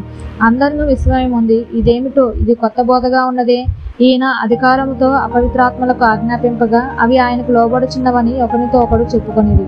వెంటనే ఆయనను గూర్చిన సమాచారము త్వరలో గలిలయ ప్రాంతమందంతటా వ్యాపించింది. వెంటనే వారు సమాజ మందిరంలో నుండి వెళ్లి యాకోబుతోనూ యోహానుతోనూ సీమోను ఆంద్రేయ అని వారి ఇంట ప్రవేశించిరి. సీమోను అంత జ్వరముతో పడి ఉండగా వెంటనే వారు ఆమెను గూర్చి ఆయనతో చెప్పిరి. ఆయన ఆమె దగ్గరకు వచ్చి చేయి పట్టి ఆమెను లేవనెత్తెను. అంతటా జ్వరము ఆమెను వదిలిన గనుక ఆమె వారికి ఉపచారము చేయసాగింది. సాయంకాలము పొద్దుగుంకినప్పుడు జనులు సకల రోగులను దెయ్యములు పట్టిన వారిని ఆయన ఎద్దకు తీసుకుని వచ్చిరి. పట్టణమంతయు ఆ ఇంటి వాకిట కూడి ఉండెను. ఆయన నానావిధ రోగముల చేత పీడింపబడిన అనేకులను స్వస్థపరిచి అనేకమైన దెయ్యములను వెళ్ళగొట్టెను. అవి తన్ను ఎరిగి ఉండినందున ఆయన ఆ దెయ్యములను మాటలాడనీయలేదు. ఆయన పెందల కడ లేచి ఇంకనూ చాలా చీకటిగా ఉండగానే బయలుదేరి అరణ్య ప్రదేశమునకు వెళ్ళి అక్కడ ప్రార్థన చేయుచుండెను. సీమోనును అతనితో కూడా ఉన్నవారును ఆయనను వెదుకుచూ వెళ్ళి ఆయనను కనుగొని అందరూ నేను వెదుకుచున్నారని ఆయనతో చెప్పగా ఆయన, ఇతర సమీప గ్రామములలోనూ నేను ప్రకటించినట్లు వెళ్ళుదము రండి, ఇందు నిమిత్తమే కదా నేను బయలుదేరి వచ్చితినని వారితో చెప్పాను. ఆయన గలిలయ అందంతటా వారి సమాజ మందిరములలో ప్రకటించుచు దయ్యములను వెళ్ళగొట్టుచూ ఉండెను. ఒక కుష్ఠరోగి ఆయన ఎద్దకు వచ్చి ఆయన ఎదుట మోకాళ్ళుని, నీకు ఇష్టమైతే నన్ను శుద్ధినిగా చేయగలవని ఆయనతో చెప్పి ఆయనను వేడుకొనగా ఆయన కనికరపడి చెయ్యి చాపి వానిని ముట్టి, నాకిష్టమే, నీవు శుద్ధుడవు కమ్మని వానితో చెప్పాను. వెంటనే కుష్ఠరోగము వానిని విడిచిన గనక వాడు శుద్ధుడాయను. అప్పుడు ఆయన, ఎవనితోనూ ఏమీ చెప్పకు సుమి, కానీ నువ్వు వెళ్ళి వారికి సాక్షార్థమై నీ దేహమును యాజకునికి కనపరుచుకొని నీవు శుద్ధుడవైనందుకు మోషే నియమించిన కానుకలను సమర్పించమని వానికి ఖండితముగా ఆజ్ఞాపించి వెంటనే వానిని పంపివేసింది. అయితే వాడు వెళ్ళి దానిని గూర్చి విస్తారంగా ప్రకటించుటకును ఆ సంగతి ప్రచురము చేయుటకును ఆరంభించిన గనక ఆయన ఇక పట్టణంలో బహిరంగముగా ప్రవేశింపలేక వెలుపల అరణ్య ప్రదేశంలో ఉండెను. నలుదిక్కుల నుండి జనులు ఆయన యొద్దకు వచ్చుచుండిరి. 2వ అధ్యాయము. కొన్ని దినములైన పిమ్మట ఆయన మరలా కపెర్నహూములోనికి వచ్చెను. ఆయన ఇంట ఉన్నాడని వినవచ్చినప్పుడు అనేకులు కూడా వచ్చిరు గనుక వాకిటనైనను వారికి స్థలము లేకపోయింది. ఆయన వారికి వాక్యము బోధించుచుండగా కొందరు పక్షవాయువు గల ఒక మనుషుని 4 చేత మోయించుకొని ఆయన యొద్దకు తీసుకొని వచ్చిరి. చాలా మంది కూడి ఉన్నందున వారు ఆయన యొద్దకు చేరలేక ఆయన ఉన్న చోటికి పైగా ఇంటి కప్పు విప్పి సందు చేసి పక్షవాయువు గల వానిని పరుపుతోని దింపిరి. యేసు వారి విశ్వాసము చూచి, కుమారుడా, నీ పాపములు క్షమింపబడి ఉన్నవని పక్షవాయువు గలవానితో చెప్పింది. శాస్త్రులలో కొందరు అక్కడ కూర్చుండి ఉండేది. వారు, ఇతడు ఇట్లెందుకు చెప్పుచున్నాడు? దేవదూషణ చేయుచున్నాడు గదా. దేవుడు ఒక్కడే తప్ప పాపమును క్షమింపగలవాడెవడని తన హృదయములో ఆలోచించుకునేది. వారు తమలో తాము ఇలాగున ఆలోచించుకొనుట యేసు వెంటనే తన ఆత్మలో తెలుసుకొని, మీరు ఇలాంటి సంగతులు మీ హృదయములలో ఎందుకు ఆలోచించుకొనుచున్నారు? ఈ పక్షవాయువు గలవానితో నీ పాపములు క్షమింపబడి ఉన్నవని చెప్పుట సులభమా? నీవు లేచి నీ పెరుపెత్తుకొని నడవమని చెప్పుట సులభమా? అయితే పాపములు క్షమించుటకు భూమి మీద మనుష్య కుమారునికి అధికారము కలదని మీరు తెలుసుకొనవాలని వారితో చెప్పి, పక్షవాయువు గలవానిని చూచి, నీవు లేచి నీ పరుపెత్తుకొని ఇంటికి పొమ్మని నీతో చెప్పుచున్నానని. తక్షణమే వాడు లేచి పరుపెత్తుకొని వారి అందరి ఎదుట నడిచిపోయాను గనుక వారందరూ విభ్రాంతి నుండి మనం ఇలాంటి కార్యములను ఎన్నడూ చూడలేదని చెప్పుకొనుచు దేవుని మహిమపరచుడు. ఆయన సముద్ర తీరమున మరలా నడిచిపోచుండెను. జనులందరూ ఆయన యొద్దకు రాగా ఆయన వారికి బోధించుచుండెను. ఆయన మార్గమున వెలుచు సుంకపు మెట్టనొద్ద కూర్చున్న అల్ఫయి కుమారుడగు లేవీని చూచి నన్ను వెంబడించమని అతనితో చెప్పగా అతడు లేచి ఆయనను వెంబడించెను. అతని ఇంట ఆయన భోజనమునకు కూర్చుండి ఉండగా సుంకర్లను పాపులను అనేకులు యేసుతోనూ ఆయన శిష్యులతోనూ కూర్చుండి ఉండిరి. ఇట్టి వారు అనేకులుండిరి. వారు ఆయనను వెంబడించు వారైరి. పరిసయ్యులలోనున్న శాస్త్రులు ఆయన సుంకర్లతోనూ పాపులతోనూ భుజించుట చూచి ఆయన సుంకర్లతోనూ పాపులతోనూ కలిసి భోజనము చేయుచున్నాడేమని ఆయన శిష్యులను అడుగగా యేసు ఆ మాట విని, రోగులకే గాని ఆరోగ్యము గలవారికి వైద్యుడక్కర్లేదు, నేను పాపులనే పిలవవచ్చి తిని గాని నీతిమంతులను పిలవ రాలేదని వారితో చెప్పాను. యోహాను శిష్యులను పరిసయ్యులను ఉపవాసము చేయుటకద్దు. వారు వచ్చి యోహాను శిష్యులను పరిసయ్యుల శిష్యులను ఉపవాసము చేయుదురు గాని ఈ శిష్యులు ఉపవాసము చేయురు, దీనికి హేతువేమని ఆయనను అడుగగా యేసు, పెండ్లి కుమారుడు తమతో కూడా ఉన్న కాలమున పెండ్లి ఇంటి వారు ఉపవాసము చేయదగునా? పెండ్లి కుమారుడు తమతో కూడా ఉన్నంత కాలము ఉపవాసము చేయదగదు గాని పెండ్లి కుమారుడు వారి యొద్ద నుండి కొనుక్కోబడు దినములు వచ్చును. ఆ దినములలోనే వారు ఉపవాసము చేతురు. ఎవడునూ పాత బట్టకు కొత్త గుడ్డ మాసిక వేసిన ఎడల ఆ కొత్త మాసిక పాత బట్టను వెలితిపరచును, చీనుగు మరీ ఎక్కువగును. ఎవడును పాత తిత్తులలో కొత్త ద్రాక్ష రసము పోయడు. పోసిన ఎడల ద్రాక్ష రసము ఆ తిత్తులను పిగుల్చును, రసమును తిత్తులను చెడును. అయితే కొత్త ద్రాక్ష రసము కొత్త తిత్తులలో పోయవలనని చెప్పాను. మరియు ఆయన విశ్రాంతి దినమున పంట చేలలో బడి వెళ్ళుచుండగా శిష్యులు మార్గమును సాగిపోవచ్చు వెన్నెలు తుంచుచూ నుండిరి. అందుకు పరిసయ్యులు, చూడుము, విశ్రాంతి దినమున చేయకూడనిది వారెలా చేయుచున్నారని ఆయనను అడిగిరి. అందుకు ఆయన వారితో ఇట్లనెను, తానును తనతో కూడా ఉన్న వారును ఆకలిగొనినందున దావీదునకు అవసరం వచ్చినప్పుడు అతడు చేసినది మీరెన్నడూ చదవలేదా? అబ్యాతారు ప్రధాన యాజకుడై ఉండగా దేవ మందిరంలోనికి వెళ్లి యాజకులే గాని ఇతరులు తినకూడని సముఖపు రొట్టెలు తాను తిని తనతో కూడా ఉన్న వారికి ఇచ్చింది కదా అని చెప్పాను. మరియు విశ్రాంతి దినము మనుషుల కొరకే నియమింపబడిన గాని మనుషులు విశ్రాంతి దినము కొరకు నియమింపబడలేదు. అందువలన మనుష్య కుమారుడు విశ్రాంతి దినమునకు ప్రభువై ఉన్నాడని వారితో చెప్పాను. 3వ అధ్యాయము. సమాజ మందిరములలో ఆయన మరలా ప్రవేశింపగా అక్కడ ఊచ చేయగలవాడొకడుండెను. అచ్చటి వారు ఆయన మీద నేరము మోపవలనని ఉండి విశ్రాంతి దినమున వానిని స్వస్థపరచునేమో అని ఆయనను కనిపెట్టుచుండేది. ఆయన, నీవు లేచి మధ్యను నిలవమని ఊచ చేయగలవానితో చెప్పి వారిని చూచి, విశ్రాంతి దినమున మేలు చేయట ధర్మమా, కీడు చేయట ధర్మమా, ప్రాణరక్షణ ధర్మమా, ప్రాణహత్య ధర్మమా అని అడిగాను. అందుకు వారు ఊరకుండిరి. ఆయన వారి హృదయ కాఠిన్యమునకు దుఃఖపడి కోపముతో వారిని కలయ చూచి, నీ చెయ్యి చాపుమని ఆ మనుషునితో చెప్పాను. వాడు తన చెయ్యి చాపగా అది బాగుపడెను. పరిసయ్యులు వెలుపలికి పోయి వెంటనే హేరోదీయులతో కలుసుకొని ఆయనను ఎలాగూ సంహరింతుమా అని ఆయనకు విరోధముగా ఆలోచన చేసిరి. యేసు తన శిష్యులతో కూడా సముద్రము నొద్దకు వెళ్ళగా గలిలయ నుండి వచ్చిన గొప్ప జనసమూహము ఆయనను వెంబడించెను. మరియు ఆయన ఇన్ని గొప్ప కార్యములు చేయుచున్నాడని విని జనులు యూదయ నుండి, యెరూషలేము నుండి, ఇదుమయ నుండి, యోర్దాను అవతల నుండి, తూరు, సీదోను అనేది పట్టణ ప్రాంతముల నుండి ఆయన యొద్దకు గుంపులుగా వచ్చింది. జనులు గుంపు కూడగా చూచి వారు తమకు ఇరుకు కలిగింపకుండానట్లు చిన్న దోణి ఒకటి తనకు సిద్ధపరచవాలని ఆయన తన శిష్యులతో చెప్పాను. ఆయన అనేకులను స్వస్థపరచను గనక రోగపీడితులైన వారందరూ ఆయనను ముట్టుకొనవలనని ఆయన మీద పడుచుండిరి. అపవిత్రాత్మలు పట్టిన వారు ఆయనను చూడగానే ఆయన యొక్క సాగిలపడి, నీవు దేవుని కుమారుడవని చెప్పుచూ కేకలు వేసిరి. తన్ను ప్రసిద్ధి చేయవద్దని ఆయన వారికి ఖండితముగా ఆజ్ఞాపించెను. ఆయన కొండెక్కి తనకిష్టమైన వారిని పిలవగా వారు ఆయన ఎద్దుకు వచ్చిరి. వారు తమతో కూడా ఉండునట్లును దెయ్యములను వెళ్ళగొట్టు అధికారము గలవారే సువార్త ప్రకటించుటకును వారిని పంపవలనని ఆయన 12 మందిని నియమించెను. వారెవరనగా ఆయన పేతురు అని పేరు పెట్టిన సీమోను, జెబెదయి కుమారుడగు యాకోబు, అతని సహోదరుడగు యోహాను. వీరిద్దరికి ఆయన బొయనెర్గేసు అని పేరు పెట్టెను. బొయనెర్గేసు అనగా ఉరిమెడు వారని అర్థం. ఆంద్రేయ, ఫిలిప్పు, బర్తలోమయి, మత్తయి, తోమ, అల్ఫయి కుమారుడగు యాకోబు, తద్దయి, కనానీయుడైన సీమోను, ఆయనను అప్పగించిన ఇస్కరియోతు యూదా అనువారు. ఆయన ఇంటిలోనికి వచ్చినప్పుడు జనులు మరలా గుంపు కూడి వచ్చిరు గనుక భోజనము చేయటకైనను వారికి వీలు లేకపోయాను. ఆయన ఇంటివారు సంగతి విని ఆయన మతి చలించి ఉన్నదని చెప్పి ఆయనను పట్టుకొనబోయేది. యెరూషలేము నుండి వచ్చిన శాస్త్రులు, ఇతడు బయల్జెబూలు పట్టినవాడే దయ్యముల అధిపతి చేత దయ్యములను వెళ్ళగొట్టుచున్నాడని చెప్పిరి. అప్పుడు ఆయన వారిని తన యొద్దకు పిలిచి ఉపమాన రీతిగా వారితో ఇట్లనెను, సాతానును ఎలాగూ వెళ్ళగొట్టును? ఒక రాజ్యము తనకు తానే విరోధంగా వేరుపడిన ఎడల ఆ రాజ్యము నిలవనేరదు. ఒక ఇల్లు తనకు తానే విరోధంగా వేరుపడిన ఎడల ఆ ఇల్లు నిలవనేరదు. సాతాను తనకు తానే విరోధంగా లేచి వేరుపడిన ఎడల వాడు నిలవలేక కడతేరును. ఒకడు బలవంతుడైన వానిని మొదట బంధించితేనే తప్ప ఆ బలవంతుని ఇంట చొచ్చి వాని సామాగ్రి దోచుకొన నేరడు. బంధించిన ఎడల వాని ఇల్లు దోచుకొనవచ్చును. సమస్త పాపములను మనుషులు చేయు దూషణలన్నీ వారికి క్షమింపబడును గాని పరిశుద్ధాత్మ విషయము దూషణ చేయు వాడెప్పుడును క్షమాపణ పొందక నిత్య పాపము చేసిన వాడై ఉండునని మీతో నిశ్చయముగా చెప్పుచున్నాను నేను.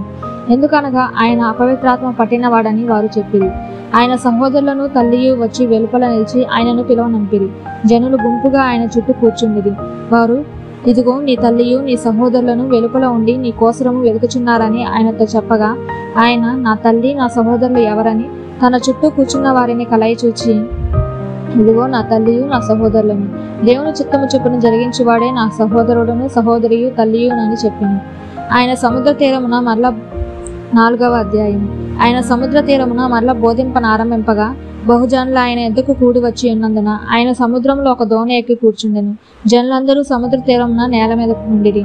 ఆయన ఉపమాన రీతిగా చాలా సంగతులు వారికి బోధించుచు తన బోధలో వారితో ఇట్లా నేను వినుడి. ఇదిగో విత్తువాడు విత్తుటకు బయలు వెళ్ళాను. వాడు విత్తుచుండగా కొన్ని విత్తనములు త్రోవ పక్కన పడిను. పక్షులు వచ్చి వాటిని మింగివేశాను. కొన్ని చాలా మన్ను లేని రాతి నేలను పడిను. అక్కడ మన్ను లోతుగా ఉండనందున అవి వెంటనే మొలిచిను గాని సూర్యుడు ఉదయింపగానే అవి మాడి వేరు లేనందున ఎండిపోయింది. కొన్ని ముండ్ల పొదలలో పడెను. ముండ్ల పొదలు ఎదిగి వాటిని అణిచివేసిన గనుక అవి ఫలింపలేదు. కొన్ని మంచి నేలను పడెను. అవి మొలిచి పెరిగి పైరే 30 60 100 ఫలించింది.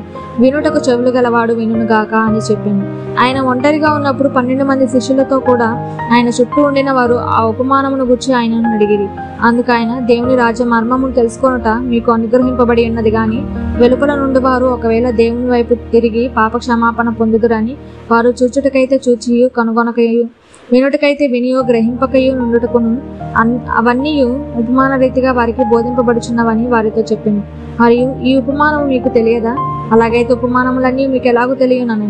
విత్తువాడు వాక్యం విత్తుచున్నాడు. త్రోవ పక్క నుండి వారెవరనగా వాక్యము వారిలో విత్తబడను గాని వారు వినిన వెంటనే సాతాను వచ్చి వారిలో విత్తబడిన వాక్యం ఎత్తుకొని పోవును.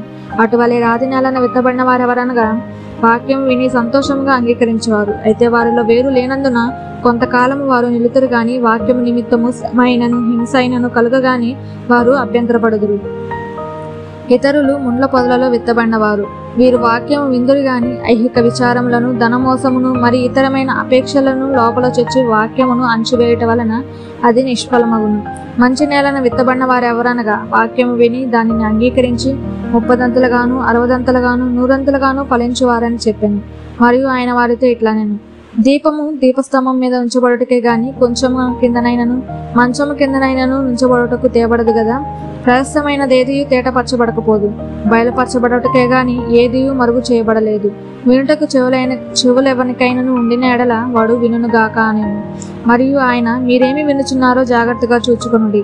మీరెట్టి కొలతతో కొలుతురో మీకును అట్టి కొలతతోనే కొలవబడును. మరి ఎక్కువగా మీకు ఇయ్యబడును. కలిగిన వానికి ఇయ్యబడును, లేని వానికి కలిగినది వాని యొద్ద నుండి తీసివేయబడునని వానితో చెప్పెను. మరియు ఆయన, ఒక మనుషుడు భూమిలో విత్తనము చెల్లి రాత్రింబగలు నిద్రపోవచ్చు మేల్కొనుచు ఉండగా వానికి తెలియని రీతిగా ఆ విత్తనము మొలిచి పెరిగినట్లే దేవుని రాజ్యం ఉన్నది. భూమి మొదట మొలకను తరువాత వెన్నును అటు తర్వాత వెన్నులో ముదురు గింజలను తనంతట తానే పుట్టించును. పంట పండినప్పుడు కోతకాలం వచ్చినదని సేద్యగాడు వెంటనే కొడవలు పెట్టిపోయినని చెప్పింది. మరియు ఆయన ఇట్లానని, దేవుని రాజ్యం ఎట్లు పోల్చేదము? ఏ ఉపమానముతో దానిని ఉపమానించదము? అది ఆవగింజను పోలి ఉన్నది. ఆవగింజ భూమిలో విత్తబడినప్పుడు భూమి మీదనున్న విత్తనములన్నిటికంటే చిన్నదే గాని విత్తబడిన తరువాత అది మొలిచి ఎదిగి కూర మొక్కలన్నిటికంటే పెద్దదే, గొప్ప కొమ్మలు వేయును గనుక ఆకాశ పక్షులు దాని నీడన నివసింపగలవనని. వారికి వినుటకు శక్తి కలిగిన కొలది ఇలాంటి అనేకమైన ఉపమానములు చెప్పి ఆయన వారికి వాక్యము బోధించింది. ఉపమానము లేక వారికి బోధింపలేదు గాని ఒంటరిగా ఉన్నప్పుడు తన శిష్యులకు అన్నిటినీ విశదపరిచింది. ఆ దినమే సాయంకాలమైనప్పుడు ఆయన అద్దరికి పోదుమని వారితో చెప్పగా వారు జనులను పంపివేసి ఆయనను ఉన్నపాటున చిన్న దోణలో తీసుకొని పోయి ఆయన వెంబడి మరికొన్ని దోణలు వచ్చింది. అప్పుడు పెద్ద తుఫాను రేగి ఆయన ఉన్న దోణి మీద అలలు కొట్టినందున దోణి నిండిపోయింది. ఆయన దోణి అమరమున తలగడ మీద తలవాల్చుకొని నిద్రించుచుండెను. వారు ఆయనను లేపి, బోధకుడా, మేము నశించిపోచున్నాము, నీకు చింత లేదా అని ఆయనతో అనిది. అందుకు ఆయన లేచి గాలిని గద్దించి నిశ్శబ్దమై ఊరకుండమని సముద్రముతో చెప్పగా గాలి అణిగి మిక్కిలి నిమ్మలమాయెను. అప్పుడు ఆయన, మీరెందుకు భయపడుచున్నారు? మీరింకనూ నమ్మికలేక ఉన్నారా అని వారితో చెప్పాను. వారు మిక్కిలి భయపడి, ఈయన ఎవరో, గాలియు సముద్రమును ఈయనకు లోబడుచున్నవని ఒకరితో ఒకడు చెప్పుకొనిరి. 5వ అధ్యాయము. వారు ఆ సముద్రమునకు అద్దరినున్న గెరాసేనుల దేశమునకు వచ్చిరి. ఆయన దోణి దిగగానే అపవిత్రాత్మ పట్టిన వాడొకడు సమాధులలో నుండి వచ్చి ఆయనకెదురుపడెను. వాడు సమాధులలో వాసము చేసేవాడు. సంకెళ్లతోనైనను ఎవడునూ వానిని బంధింపలేకపోయాను. పలుమారు వాని కాళ్లకును చేతులకును సంకెళ్లు వేసి బంధించినను వాడు ఆ చేతి సంకెళ్లు తెంపి కాళ్ల సంకెళ్లను తుత్తునీలుగా చేసిన గనుక ఎవడునూ వానిని సాధుపరచలేకపోయాను. వాడు ఎల్లప్పుడూ రాత్రింపగళ్ళు సమాధులలోనూ కొండలలోనూ కేకలు వేయచు తన్ను తాను రాళ్లతో గాయపరచుకొనుచు నుండెను. వాడు దూరము నుండి యేసును చూచి పరిగెత్తుకొని వచ్చి ఆయనకు నమస్కారము చేసి, యేసు, సర్వోన్నతుడైన దేవుని కుమారుడా, నాతో నీకేమి? నన్ను బాధపరచుకోమని దేవుని పేరట నీకు ఆనబెట్టుచున్నానని బిగ్గరగా కేకలు వేసింది. ఎందుకనగా ఆయన, అపవిత్రాత్మ, ఈ మనుషుని విడిచిపోమ్మని వానితో చెప్పెను. మరియు ఆయన, నీ పేరేమని వానిని అడుగగా వాడు, నా పేరు సేన, ఏలయనగా మేము అనేకులమని చెప్పి తమ్మును ఆ దేశంలో నుండి తోలివేయవద్దని ఆయనను మిగుల బతిమాలుకొనెను. అక్కడ కొండ దగ్గర పందుల పెద్ద మంద మేయుచుండెను గనుక ఆ పందులలో ప్రవేశించినట్లు మమ్మను వాటి యొద్దకు పంపమని ఆ దయ్యములు ఆయనను బతిమాలుకొనెను. యేసు వాటికి సెలవీయగా ఆ అపవిత్రాత్మలు వానిని విడిచి పందులలో ప్రవేశించెను. ప్రవేశింపగానే ఇంచుమించు 2000 సంఖ్య గల ఆ మంద ప్రాపాతము నుండి సముద్రపు దరిని వడిగా పరిగెత్తుకొని పోయి సముద్రంలో పడి ఊపిరి తిరగక చచ్చెను. ఆ పందులు మేపుచున్న వారు పారిపోయి పట్టణంలలోను గ్రామములలోను ఆ సంగతి తెలియజేసిరి. జనులు జరిగినది చూడవెళ్ళి యేసునొద్దకు వచ్చి, సేన అను దయ్యములు పట్టినవాడు బట్టలు ధరించుకొని స్వస్థచిత్తుడై కూర్చుండి ఉండుట చూచి భయపడిరి. జరిగినది చూచిన వారు దయ్యములు పట్టిన వారికి కలిగిన స్థితియు పందుల సంగతియు ఊరి వారికి తెలియజేయగా తమ ప్రాంతములు విడిచిపోమ్మని వారాయనను బతిమాలు కొనసాగిరి. ఆయన దోణి ఎక్కినప్పుడు దయ్యము పట్టినవాడు ఆయన యొద్ద తన్నుండనిమ్మని ఆయనను బతిమాలుకొనెను గాని ఆయన వానికి సెలవీయక, నీవు నీ ఇంటి వారి యొద్దకు వెళ్ళి ప్రభువు నీ యందు కనికరపడి నీకు చేసిన కార్యములన్నిటినీ వారికి తెలియజెప్పమనెను. వాడు వెళ్ళి యేసు తనకు చేసినవన్నీ దెకపోలిలో ప్రకటింపనారంభింపగా అందరూ ఆశ్చర్యపడిరి. యేసు మరల దోణి ఎక్కి అద్దరికి వెళ్ళినప్పుడు బహుజన సమూహము ఆయన ఎద్దుకు కూడి వచ్చింది. ఆయన సముద్ర తీరమున నుండగా సమాజ మందిరపు అధికారులలో యాయీరను ఒకడు వచ్చి ఆయనను చూచి ఆయన పాదముల మీద పడి, నా చిన్న కుమార్తె చావనయ్యున్నది, అది బాగుపడి బ్రతుకున్నట్లు నీవు వచ్చి దాని మీద నీ చేతులు ఉంచవలనని ఆయనను మిగులు బతిమాలు కొనగా ఆయన అతనితో కూడా వెళ్ళెను. జన సమూహమును ఆయనను వెంబడించి ఆయన మీద పడుచుండిరి. 12 ఏండ్ల నుండి రక్తస్రావ రోగం కలిగిన ఒక స్త్రీ ఉండెను. ఆమె అనేక వైద్యుల చేత ఎన్నో తిప్పలు పడి తనకు కలిగినదంతయు వ్యయము చేసుకొని ఎంత మాత్రమును ప్రయోజనం లేక మరింత సంకటపడెను.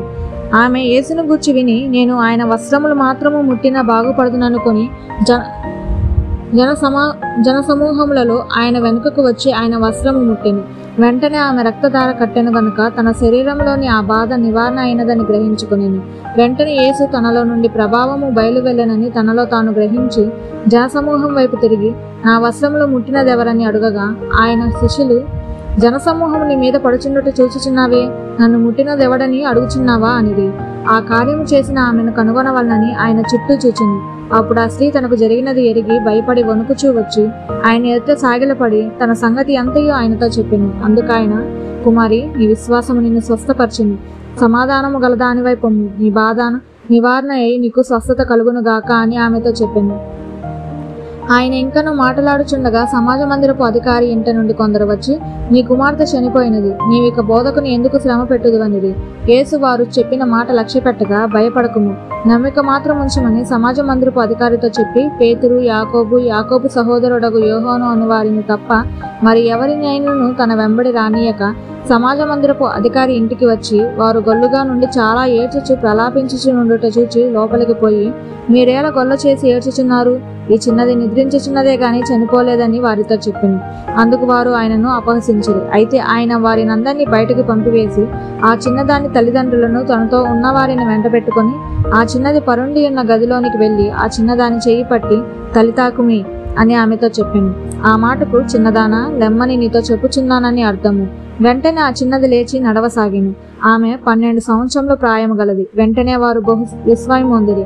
జరిగినది ఎవనికిని తెలియకూడదని ఆయన వారికి గట్టిగా ఆజ్ఞాపించి ఆమెకు ఆహారము పెట్టుడని చెప్పాను.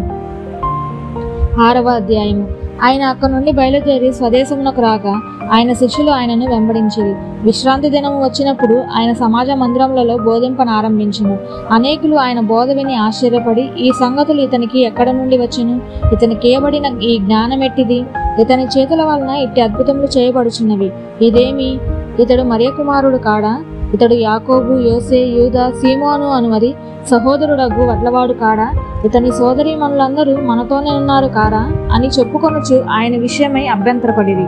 అందుకు యేసు, ప్రవక్త తన దేశములోను తన బంధువులలోను తన ఇంటి వారిలోను తప్ప మరి ఎక్కడనో ఘనహీనుడు కాడని చెప్పాను. అందువలన కొద్ది మంది రోగుల మీద చేతులుంచి వారిని స్వస్థపరచుట తప్ప మరి ఏ అద్భుతమును ఆయన అక్కడ చేయజాలకపోయెను. ఆయన వారి అవిశ్వాసమునకు ఆశ్చర్యపడెను. ఆయన చుట్టుపట్లనున్న గ్రామములు తిరుగుచూ బోధించుచూ ఉండెను. ఆయన 12 శిష్యులను తన యొద్దకు పిలిచి వారిని ఇద్దరిద్దరిగా పంపుచు అపవిత్రాత్మల మీద వారికి అధికారం ఇచ్చి, ప్రయాణము కొరకు చేతికర్రను తప్ప రొట్టెనైనను జాలనైనను సంచిలో సొమ్మునైనను తీసుకొనక చెప్పులు తొడుగుకొనుడనియు 2 అంగీలు వేసుకొనవద్దనియు వారికి ఆజ్ఞాపించెను. మరియు ఆయన వారితో ఇట్లనెను, మీరెక్కడ ఒక ఇంట ప్రవేశించెదరో అక్కడ నుండి మీరు బయలుదేరు వరకు ఆ ఇంటనే బస చేయుడి. ఏ స్థలమందైనను జనులు మిమ్మల్ని చేర్చుకొనక మీ మాటలు వినకుంటే మీరు అక్కడ నుండి బయలుదేరినప్పుడు వారి మీద సాక్ష్యముగా ఉండుటకు మీ పాదముల క్రింది ధూళి దులిపివేయుడి. కాగా వారు బయలుదేరి మారు మనసు పొందవల్లని ప్రకటించుచు అనేక దెయ్యములు వెళ్ళగొట్టుచు నూనె రాసి అనేకులకు రోగులను స్వస్థపరచుచుండిరి. ఆయన కీర్తి ప్రసిద్ధమాయను గనక రాజైన హేరోదు ఆయనను గూర్చి విని, బాప్తిసమిచ్చు యోహాను మృతులలో నుండి లేచి ఉన్నాడు గనక అతని యందు అద్భుతములు క్రియారూపమగుచున్నవని చెప్పెను. ఇతరులు ఈయన ఏలియా అనియు, మరికొందరు ఈయన ప్రవక్త అనియు, ప్రవక్తలో ఒకని వలె ఉన్నాడనియు చెప్పుకొనుచుండిరి. అయితే హేరోదు విని, నేను తలగొట్టించిన యోహానే, అతడు మృతులలో నుండి లేచి ఉన్నాడని చెప్పాను. హేరోదు తన సహోదరుడకు ఫిలిప్పు భార్య అయిన హేరోదియాను పెండ్లి చేసుకొనినందున యోహాను, నీ సహోదరుని భార్యను చేర్చుకొనుట నీకు న్యాయం కాదని హేరోదుతో చెప్పాను గనుక ఇతడు ఆమె నిమిత్తము యోహానును పట్టి తెప్పించి చెరసాలలో బంధించి ఉండెను. హేరోదియా అతని మీద పగపట్టి అతన్ని చంపింపకోరెను గాని ఆమె చేత కాకపోయెను. ఎందుకనగా యోహాను నీతిమంతుడను పరిశుద్ధుడనగు మనుషుడని హేరోదు ఎరిగి అతనికి భయపడి అతన్ని కాపాడుచూ వచ్చెను. మరియు అతని మాటలు వినినప్పుడు ఏమి చేయను తోచకపోయినను సంతోషముతో వినుచుండెను. అయితే తగిన దినమొకటి వచ్చెను. ఎట్లనగా హేరోదు తన జనన దినోత్సవమందు తన ప్రధానులకును సహస్రాధిపతులకును గలిలయ దేశ ప్రముఖులకును విందు చేయించెను. అప్పుడు హేరోదియ కుమార్తె లోపలికి వచ్చి నాట్యమాడి హేరోదును అతనితో కూడా పంక్తిని కూర్చున్న వారిని సంతోషపరిచిన గనుక రాజు, నీకిష్టమైనది ఏదైనాను నన్ను అడుగుము, నేను నీకిచ్చేదని ఆ చిన్నదానితో చెప్పెను. మరియు నీవు నా రాజ్యంలో సగం మట్టుకు ఏమి అడిగినను నీకిచ్చేదనని అతడు ఆమెతో ఒట్టు పెట్టుకొనెను.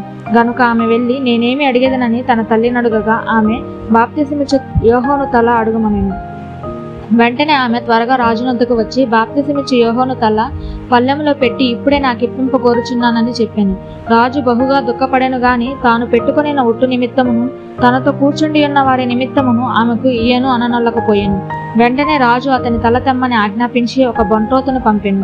వాడు వెళ్లి చెరసాలలో అతని తలగొట్టి పల్లెంలో అతని తల పెట్టి తెచ్చి ఆ చిన్నదానికిచ్చెను. ఆ చిన్నది తన తల్లికిచ్చెను. యోహాను శిష్యులు ఈ సంగతి విని వచ్చి శవమును ఎత్తుకొని పోయి సమాధిలో ఉంచిరి. అంతటా అపోస్తలులు యేసునొద్దకు కూడి వచ్చి తాము చేసినవన్నీ బోధించినవన్నీ ఆయనకు తెలియజేసిరి. అప్పుడు ఆయన, మీరు ఏకాంతముగా అరణ్య ప్రదేశమునకు వచ్చి కొంచెము సేపు అలసట తీర్చుకొనుడని చెప్పాను. ఏలయనగా అనేకులు వచ్చుచూ పోవుచూ నుండినందున భోజనము చేయుటకైనను వారికి అవకాశం లేకపోయాను. కాగా వారు దోణి ఎక్కి అరణ్య ప్రదేశమునకు ఏకాంతముగా వెళ్ళిరి.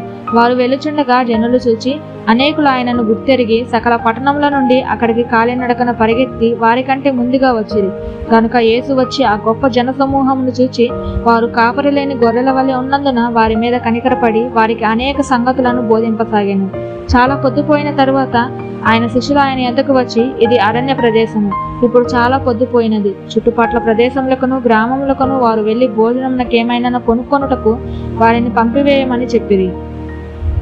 అందుకు ఆయన, మీరు వారికి భోజనము పెట్టుడనగా వారు, మేము వెళ్ళి 200 దేనారముల రెట్టులు కొని వారికి పెట్టుదమా అని ఆయనను అడిగిరి. అందుకు ఆయన, మీ యొద్ద ఎన్ని రొట్టెలున్నవి? పోయి చూడుడని వారితో చెప్పాను. వారు చూచి తెలుసుకొని 5 రొట్టెలను 2 చేపలను ఉన్నవనిది. అప్పుడు ఆయన పచ్చిక మీద అందరూ పంక్తులు పంక్తులుగా కూర్చుండవల్లని వారికి ఆజ్ఞాపింపగా వారు 100 మంది చొప్పునను 50 మంది చొప్పునను పంక్తులు తీరి కూర్చుండిరి. అంతటా ఆయన 5 రొట్టెలు 2 చేపలను పట్టుకొని ఆకాశం వైపు కనులెత్తి ఆశీర్వదించి ఆ రొట్టెలు విరిచి వారికి వడ్డించుటకు తన శిష్యులకిచ్చి ఆ 2 చేపలను అందరికీ పంచిపెట్టెను. వారందరూ తిని తృప్తి పొందిన తరువాత మిగిలిన చేపలు రొట్టె ముక్కలను 12 గంపెళ్ళు ఎత్తిరి. ఆ రొట్టెలు తినిన వారు 5,000 మంది పురుషులు. ఆయన జనసమూహమును పంపివేయనంతలో దోణి ఎక్కి అద్దరినున్న బెత్సయిదాకు ముందుగా వెళ్ళడని ఆయన తన శిష్యులను వెంటనే బలవంతము చేసింది. ఆయన వారిని వీడుకొలిపి ప్రార్థన చేయుటకు కొండకు వెళ్ళాను. సాయంకాలమైనప్పుడు ఆ దోణి సముద్రము మధ్య ఉండెను. ఆయన ఒంటరిగా మెట్టునుండెను. అప్పుడు వారికి గాలి ఎదురైనందున దోణి నడిపించుటలో వారు మిక్కిలి కష్టపడుచుండగా ఆయన చూచి రాత్రి ఇంచుమించు 4వ జామున సముద్రం మీద నడుచుచు వారి ఎద్దుకు వచ్చి వారిని దాటిపోవాలని ఉండెను. ఆయన సముద్రం మీద నడుచుట వారు చూచి భూతమని తలంచి కేకలు వేసిరి. అందరూ ఆయనను చూచి తొందరపడగా వెంటనే ఆయన వారిని పలకరించి ధైర్యము తెచ్చుకొనుడి, నేనే, భయపడకూడని చెప్పాను. తర్వాత ఆయన దోణి ఎక్కి వారి యొద్దకు వచ్చినప్పుడు గాలి అణిగింది. అందుకు వారు తమలో తాము మిక్కిలి విభ్రాంతి నొందిరి. ఆయనను వారి హృదయము కాఠిన్యమాయను గనుక వారు రొట్టెలను గూర్చిన సంగతి గ్రహింపలేదు. వారు అవతలకు వెళ్లి గెన్నసరేతు దగ్గర ఒడ్డుకు వచ్చి దరిపట్టిరి. వారు దోణి దిగగానే జనులు ఆయనను గుర్తుపట్టి ఆ ప్రదేశమంతటా పరిగెత్తుకొని పోయి ఆయన ఉన్నాడని వినిన చోటునకు రోగులను మంచముల మీద మోసుకొని వచ్చుటకు మొదలుపెట్టిరి. గ్రామములలోను పట్టణములలోను పల్లెటూళ్లలోను ఆయన ఎక్కడెక్కడ ప్రవేశించునో అక్కడి జనులు రోగులను సంత వీధులలో ఉంచి వారిని ఆయన వస్త్రపు చెంగు మాత్రము ముట్టనిమ్మని ఆయనను వేడుకొనుచుండిరి. ఆయనను ముట్టిన వారందరూ స్వస్థత నొందిరి. 7వ అధ్యాయము. యెరూషలేము నుండి వచ్చిన పరిసయ్యులను శాస్త్రులలో కొందరును ఆయన యొద్దకు కూడి వచ్చి ఆయన శిష్యులలో కొందరు అపవిత్రమైన చేతులతో అనగా కడగని చేతులతో భోజనము చేయుట చూచిరి. పరిసయ్యులను యూదులందరూ పెద్దల పారంపరాచారమును బట్టి చేతులు కడుక్కుంటేనే గాని భోజనము చేయరు, మరియు వారు సంత నుండి వచ్చినప్పుడు నీళ్లు చల్లుకుంటేనే గాని భోజనము చేయరు. ఇదియుగాక గిన్నెలను కుండలను ఇత్తడి పాత్రలను నీళ్లలో కడుగుట మొదలగు అనేక ఆచారములు వారు ఆచరించేవారు. అప్పుడు పరిసయ్యులను శాస్త్రులను మీ శిష్యులందుకు పెద్దల పారంపరాచారము చొప్పున నడుచుకొనక అపవిత్రమైన చేతులతో భోజనము చేయుదురని ఆయన అడిగిరి. అందుకు ఆయన వారితో ఇలాగూ చెప్పాను, ఈ ప్రజలు పెదవులతో నన్ను గణపరచదురు గాని వారి హృదయం నాకు దూరంగా ఉన్నది. వారు మానవులు కల్పించిన పద్ధతులు దేవోపదేశములని బోధించుచు నన్ను వ్యర్థముగా ఆరాధించుదురు అని వ్రాయబడినట్టు వేషధారులైన మిమ్మును గూర్చి యెషయా ప్రవచించినది సరియే. మీరు దేవుని ఆజ్ఞని విడిచిపెట్టి మనుషుల పారంపరాచారమును గైకొనుచున్నారు. మరియు మీరు మీ పారంపర్యాచారమును గైకొనుటకు దేవుని ఆజ్ఞను బొత్తిగా నిరాకరించుదురు. ఈ తల్లిదండ్రులను గణపరచవలననియు తండ్రినైనను తల్లినైనను దూషించువానికి మరణశిక్ష విధింపవలననియు మోషే చెప్పెను కదా. అయినను మీరు ఒకడు తన తండ్రినైనను తల్లినైనను చూచి నా వలన నీకు ప్రయోజనమగునది ఏదో అది కొర్బాను అనగా దేవార్పితమని చెప్పిన ఎడల తన తండ్రికైనను తల్లికైనను వానిని ఏమీ చేయనీయక మీరు నియమించిన మీ పారంపర్యాచారము వలన దేవుని వాక్యమును నిరర్థకము చేయుదురు. ఇటువంటివి అనేకములు మీరు చేయుదురని చెప్పింది. అప్పుడు ఆయన జనసమూహమును మరలా తన యొద్దకు పిలిచి మీరందరూ నా మాట విని గ్రహించుడి. వెలుపల నుండి లోపలికి పోయి మనుషుని అపవిత్రునిగా చేయగలుగునది ఏదియూ లేదు గాని లోపల నుండి బయలు వెళ్ళునవే మనుషుని అపవిత్రునిగా చేయనని. ఆయన జనసమూహమును విడిచి ఇంటిలోనికి వచ్చినప్పుడు ఆయన శిష్యులు ఈ ఉపమానమును గూర్చి ఆయనను అడగగా ఆయన వారితో ఇట్లా నేను, మీరును ఇంత అవివేకులై ఉన్నారా?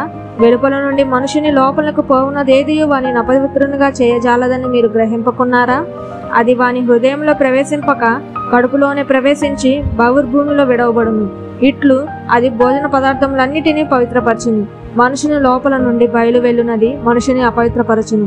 లోపల నుండి అనగా మనుషుల హృదయములో నుండి దురాలోచనలను, జారత్వములను, దొంగతనములను, నరహత్యలను, వ్యభిచారములను, లోభములను, చెడుతనములను, కృత్రిమమును, కామ వికారమును, మత్సరమును, దేవదూషణయు, అహంభావమును, అవివేకమును వచ్చును. ఈ చెడ్డవన్నీ లోపల నుండియే బయలు వెళ్ళి మనుషుని అపవిత్రపరచునని ఆయన చెప్పెను. ఆయన అక్కడ నుండి లేచి తూరు సీదోనుల ప్రాంతములకు వెళ్ళి ఒక ఇంట ప్రవేశించి ఆ సంగతి ఎవనికి తెలియచేయకుండా వల్లని కోరెను గాని ఆయన మరుగై ఉండలేకపోయాను. అపవిత్రాత్మ పట్టిన చిన్న కుమార్తె గల ఒక స్త్రీ ఆయనను గూర్చి విని వెంటనే వచ్చి ఆయన పాదముల మీద పడెను. ఆ స్త్రీ సురెఫోనికయ వంశమందు పుట్టిన గ్రీకు దేశస్థురాలు. ఆమె తన కుమార్తెల నుండి ఆ దయ్యమును వెళ్ళగొట్టమని ఆయనను వేడుకొనెను. ఆయన ఆమెను చూచి, పిల్లలు మొదట తృప్తి పొందవలను, పిల్లల రొట్టె తీసుకొని కుక్క పిల్లలకు వేయుట యుక్తము కాదనెను. అందుకామె, నిజమే ప్రభువా, అయితే కుక్క పిల్లలు కూడా పళ్ళ కింద ఉండి పసి పిల్లలు పడవేయు రొట్టె ముక్కలు తినును గదా అని ఆయనతో చెప్పాను. అందుకు ఆయన, ఈ మాట చెప్పినందున వెళ్ళుము, దెయ్యము నీ కుమార్తెను వదిలిపోయినదని ఆమెతో చెప్పాను. ఆమె ఇంటికి వచ్చి తన కుమార్తె మంచం మీద పండుకొని ఉండుటయు దెయ్యము వదిలిపోయి ఉండుటయు చూచెను. ఆయన మరలా తూరు ప్రాంతములు విడిచి సిదోను ద్వారా దెకపోలి ప్రాంతముల మీదుగా గలిలయ సముద్రమునొద్దకు వచ్చెను. అప్పుడు వారు చెవుడు గల నత్తివానినొకని ఆయన యొద్దకు తోడుకొని వచ్చి వాని మీద చెయ్యి ఉంచమని ఆయనను వేడుకొనిరి.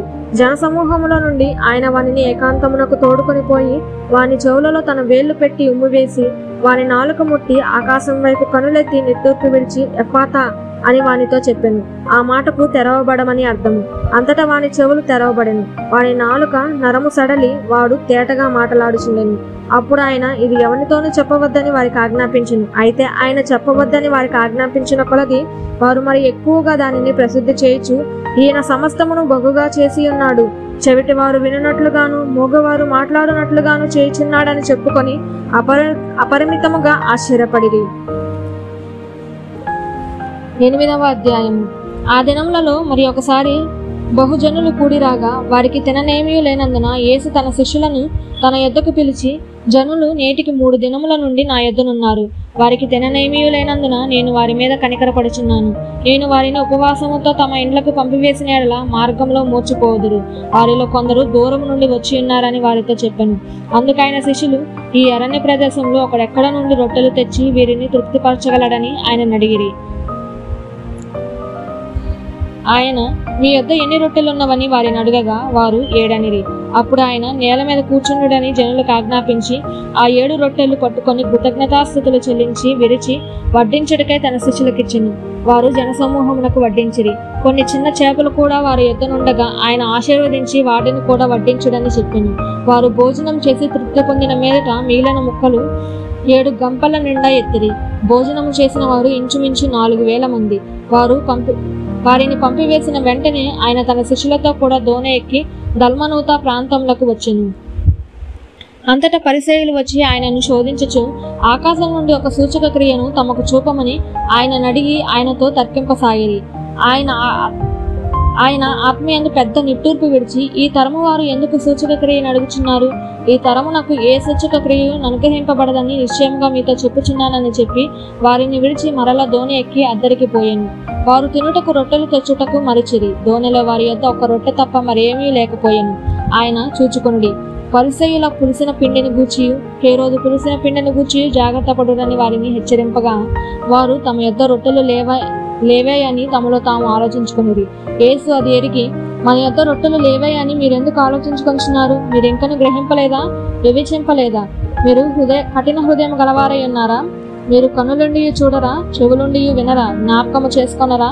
నేను ఆ 5,000 మందికి 5 రొట్టెలు విరిచి పంచిపెట్టినప్పుడు మీరు ముక్కలు ఎన్ని గంపల నిండా ఎత్తిరని వారిని అడిగాను. వారు 12 అని ఆయనతో చెప్పిరి. ఆ 4,000 మందికి 7 రొట్టెలు నేను విరిచి పంచిపెట్టినప్పుడు ముక్కలు ఎన్ని గంపల నిండా ఎత్తిరని ఆయన అడగగా వారు 7 అనిరి. అందుకు ఆయన, మీరింకను గ్రహింపకున్నారా అని అనను. అంతలో వారు బెత్సయిదాకు వచ్చిరి. అప్పుడు అక్కడి వారు ఆయన యొద్దకు ఒక గుడ్డివాణ్ణి తోడుకొని వచ్చి వాని ముట్టవాలని ఆయనను వేడుకొనిరి. ఆయన ఆ గుడ్డివాణ్ణి చేయి పట్టుకొని ఊరి వెలుపలకు తోడుకొని పోయి వాని కన్నుల మీద ఉమ్ము వేసి వాని మీద చేతులుంచి, నీకేమైనాను కనబడుచున్నదా అని వారిని అడగగా వాడు కన్నులెత్తి, మనుషులు నాకు కనబడుచున్నారు, వారు చెట్ల వలె నుండి నడుచుచున్నట్లుగా నాకు కనబడుచున్నారనెను. అంతటా ఆయన మరలా తన చేతులు వాని కన్నుల మీద ఉంచగా వాడు తేరి చూచి కుదర్చబడి సమస్తమును తేటగా చూడసాగాను. అప్పుడు యేసు, నీవు ఊరిలోనికి వెళ్ళవద్దని చెప్పి వాని ఇంటికి వానిని పంపివేసింది. యేసు తన శిష్యులతో ఫిలిప్పుదైన కైసరయాలో చేరిన గ్రామములకు బయలుదేరాను. మార్గములో నుండగా, నేను ఎవడనని జనులు చెప్పుకొనుచున్నారని తన శిష్యులను అడిగాను. అందుకు వారు, కొందరు బాప్తిసమిచ్చు యోహాను అనియు, కొందరు ఏలియా అనియు, మరికొందరు ప్రవక్తలలో ఒకడనియు చెప్పుకొనుచున్నారనిది. అందుకు ఆయన, మీరైతే నేనెవడనని చెప్పుకొనుచున్నారని వారిని అడగగా పేతురు, నీవు క్రీస్తువని ఆయనతో చెప్పాను. అప్పుడు తను కూర్చుని ఈ సంగతి ఎవరితోనూ చెప్పవద్దని ఆయన వారికి ఖండితముగా చెప్పాను. మరియు మనుష్య కుమారుడు అనేక హింసలు పొంది పెద్దల చేతను, ప్రధాన యాజకుల చేతను, శాస్త్రుల చేతను ఉపేక్షింపబడి చంపబడి మూడు దినములైన తరువాత లేచుట అగత్యమని ఆయన వారికి బోధింప ప్రారంభించింది. ఆయన ఈ మాటలు బహిరంగముగా చెప్పాను. పేతురు ఆయన చేయి పట్టుకొని ఆయనను గద్దెంపసాగాను.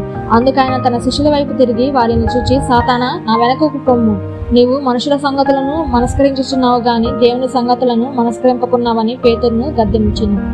అంతటా ఆయన తన శిష్యులను జనసమూహమును తన యొద్దకు పిలిచి, నన్ను వెంబడింపగోరువాడు తన్ను తాను ఉపేక్షించుకొని తన సిలువనెత్తుకొని నన్ను వెంబడింపవలెను. తన ప్రాణమును రక్షించుకొనగోరువాడు దానిని పోగొట్టుకొను. నా నిమిత్తమును సువార్త నిమిత్తమును తన ప్రాణమును పోగొట్టుకొనివాడు దానిని రక్షించుకొను. ఒకడు సర్వలోకమును సంపాదించుకొని తన ప్రాణమును పోగొట్టుకొనుట వానికేమి ప్రయోజనము? మనుషుడు తన ప్రాణమునకు ప్రతిగా ఏమి ఇయ్యగలుగును? వ్యభిచారమును పాపము చేయు ఈ తరము వారిలో నన్ను గూర్చియు నా మాటలను గూర్చియు సిగ్గుపడు వాడెవడో వానిని గూర్చి మనుష్య కుమారుడు తన తండ్రి మహిమ గలవాడే పరిశుద్ధ దూతలతో కూడా వచ్చినప్పుడు సిగ్గుపడునని చెప్పెను. ఆమేన్. సమస్త మహిమ ఘనత ప్రభావములు యేసయ్య నామమునకే కలుగునుగాక. ఆమేన్.